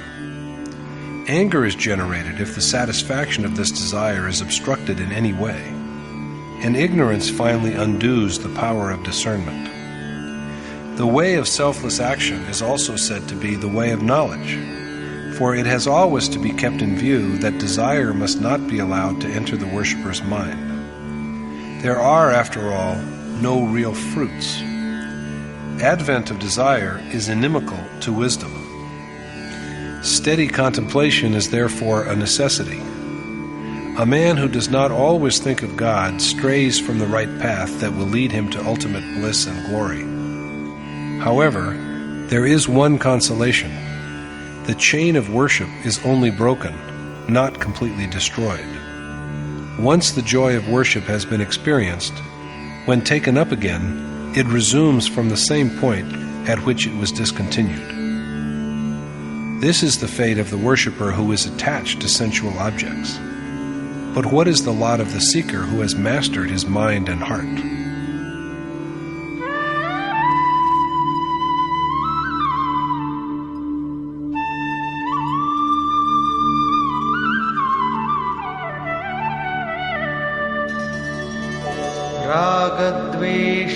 रागद्वेषवियुक्तैस्तु विषयानीन्द्रियैश्चरन् आत्मवश्यैर्विधेयात्मा प्रसादमधिगच्छति.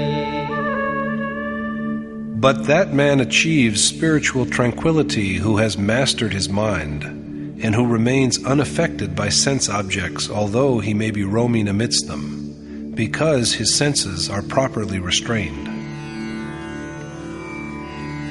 Possessed of the means of spiritual realization, the sage who has experienced an intuitive perception of the identity of self and the Supreme Spirit achieves the state of the most sublime peace, because he has subdued his senses, and therefore remained untouched by their objects, even though he may be wandering in their midst. No prohibitions are needed for such a man. There is for him nothing unpropitious anywhere against which he should fight and defend himself. There is also for him no good for which he should yearn.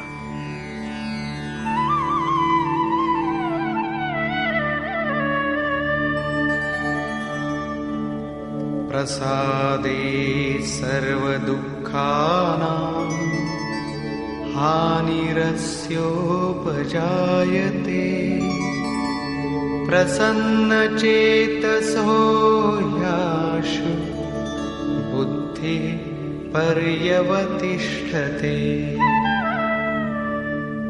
After realizing the ultimate repose, all the seeker's sorrows disappear, and the blissful mind of such a man quickly grows in firmness.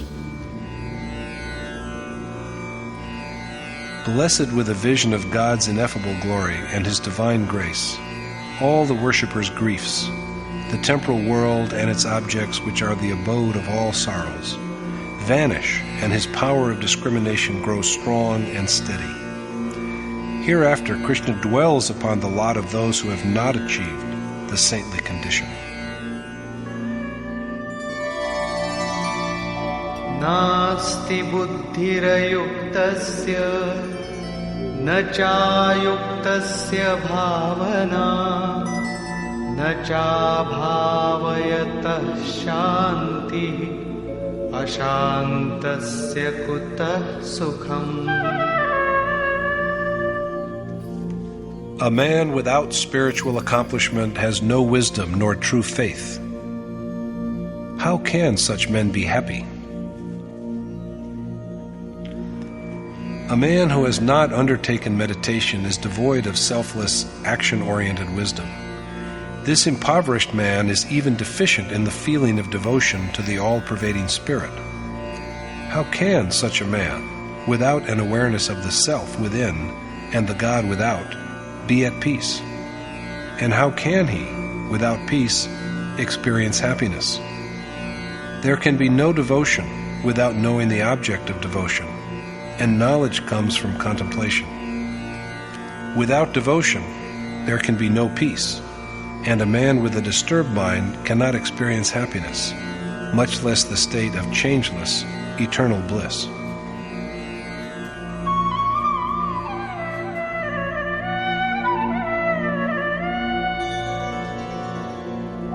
Indriyanam hi charatam yanmanonuvidhiyate tadasya harati pragyam vayurnavamivambhasi.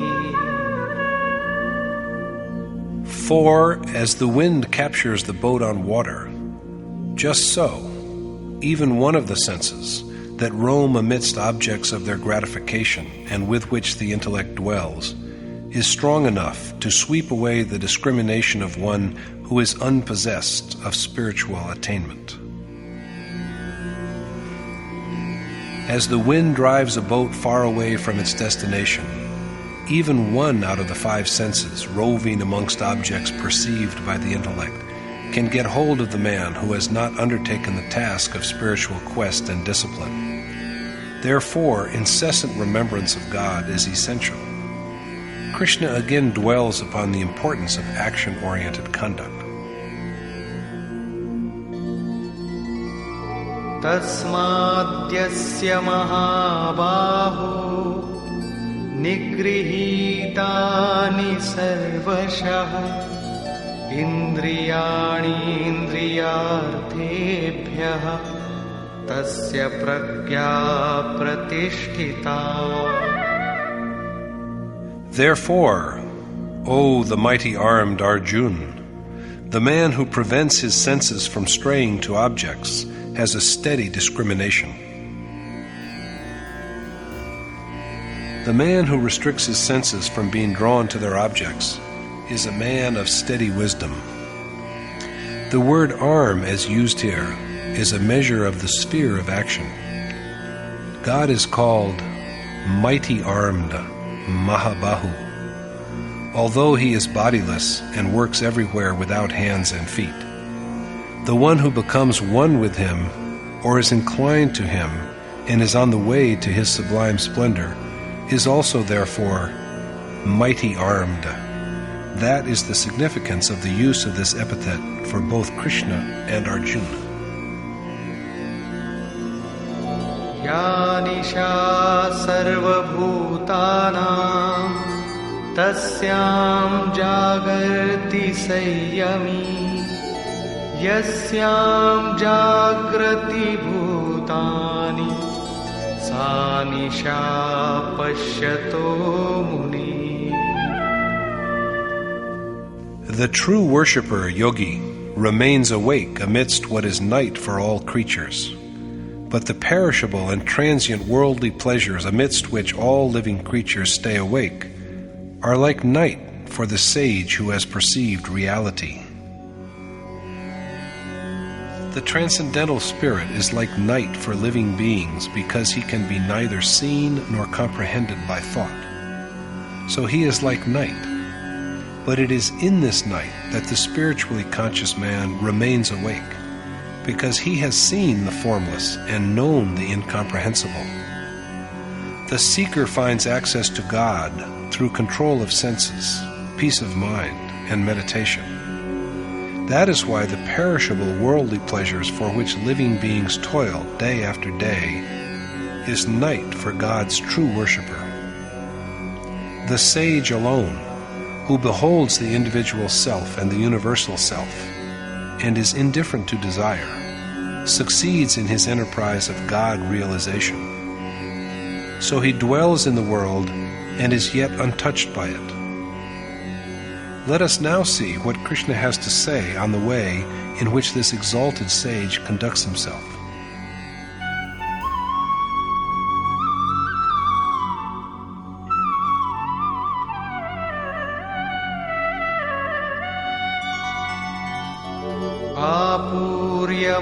आपूर्यमाणमचल प्रतिष्ठं समुद्रमापः प्रविशन्ति यद्वत् तद्वत् कामायं प्रविशन्ति सर्वे स शान्तिमाप्नोति न कामकामी.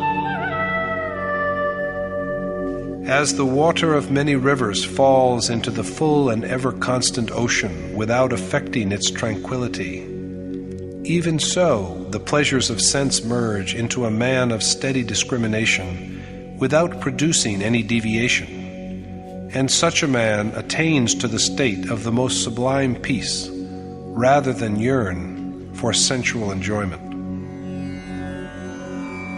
The full and changeless ocean assimilates all the rivers that flow violently into it without losing its repose. Similarly, the man who is aware of the oneness of his self and the Supreme Spirit assimilates all worldly pleasures within himself without in any way straying from his chosen path. Rather than longing for sensual gratification, he aims at the achievement of the most sublime bliss of uniting his self with the Supreme God. Ravaging everything that comes in their way, crops, men and animals, and their habitations, and with a frightening roar, the violently sweeping currents of hundreds of rivers fall into the ocean with a tremendous force, but they can neither raise nor lower its level by even an inch. They only merge into the ocean. In the same violent way, sensual pleasures assault the sage who has attained knowledge of reality and merge in him. They can impress on him neither weal nor woe. The actions of a worshipper are non-good and non-evil. They transcend good and evil. The minds which are conscious of God, restrained and dissolved, bear only the mark of divine excellence. So how can any other impression be made on such a mind? In this one verse, then, Krishna has answered several of Arjuna's queries. Arjuna was curious to learn the mark of a sage who knows the divine reality, how he speaks, how he sits, how he walks. With the single word, ocean, the omniscient Krishna answers all these questions. The mark of a sage is that he is like an ocean. Like an ocean, he is not bound by rules, that he must sit like this and walk like that. It is men like him who achieve the ultimate peace, for they have self-control. They who yearn for pleasure can have no peace.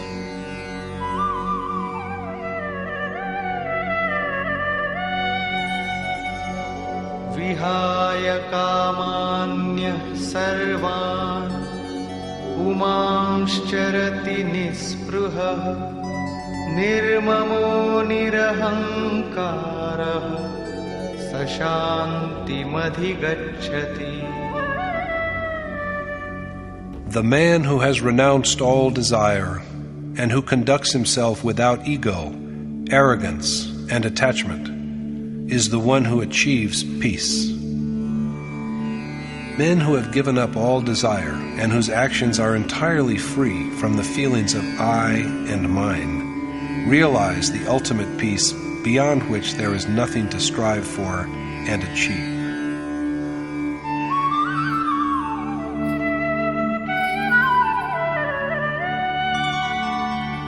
Esha brahmi sthiti partha nainam prapya vimuhyati sthitva syamantakaalepi brahma nirvana mrichyati. Such, O Arjuna, is the steadfastness of the man who has realized God. After attaining to this state, he subdues all temptation, and resting firmly in his faith, with his death, he continues in this state of rapture, of the union of his self with God. Such is the state of one who has realized God. Rivers of temporal objects merge into these ocean-like sages who are endowed with self-control and an intuitive perception of God. Conclusion.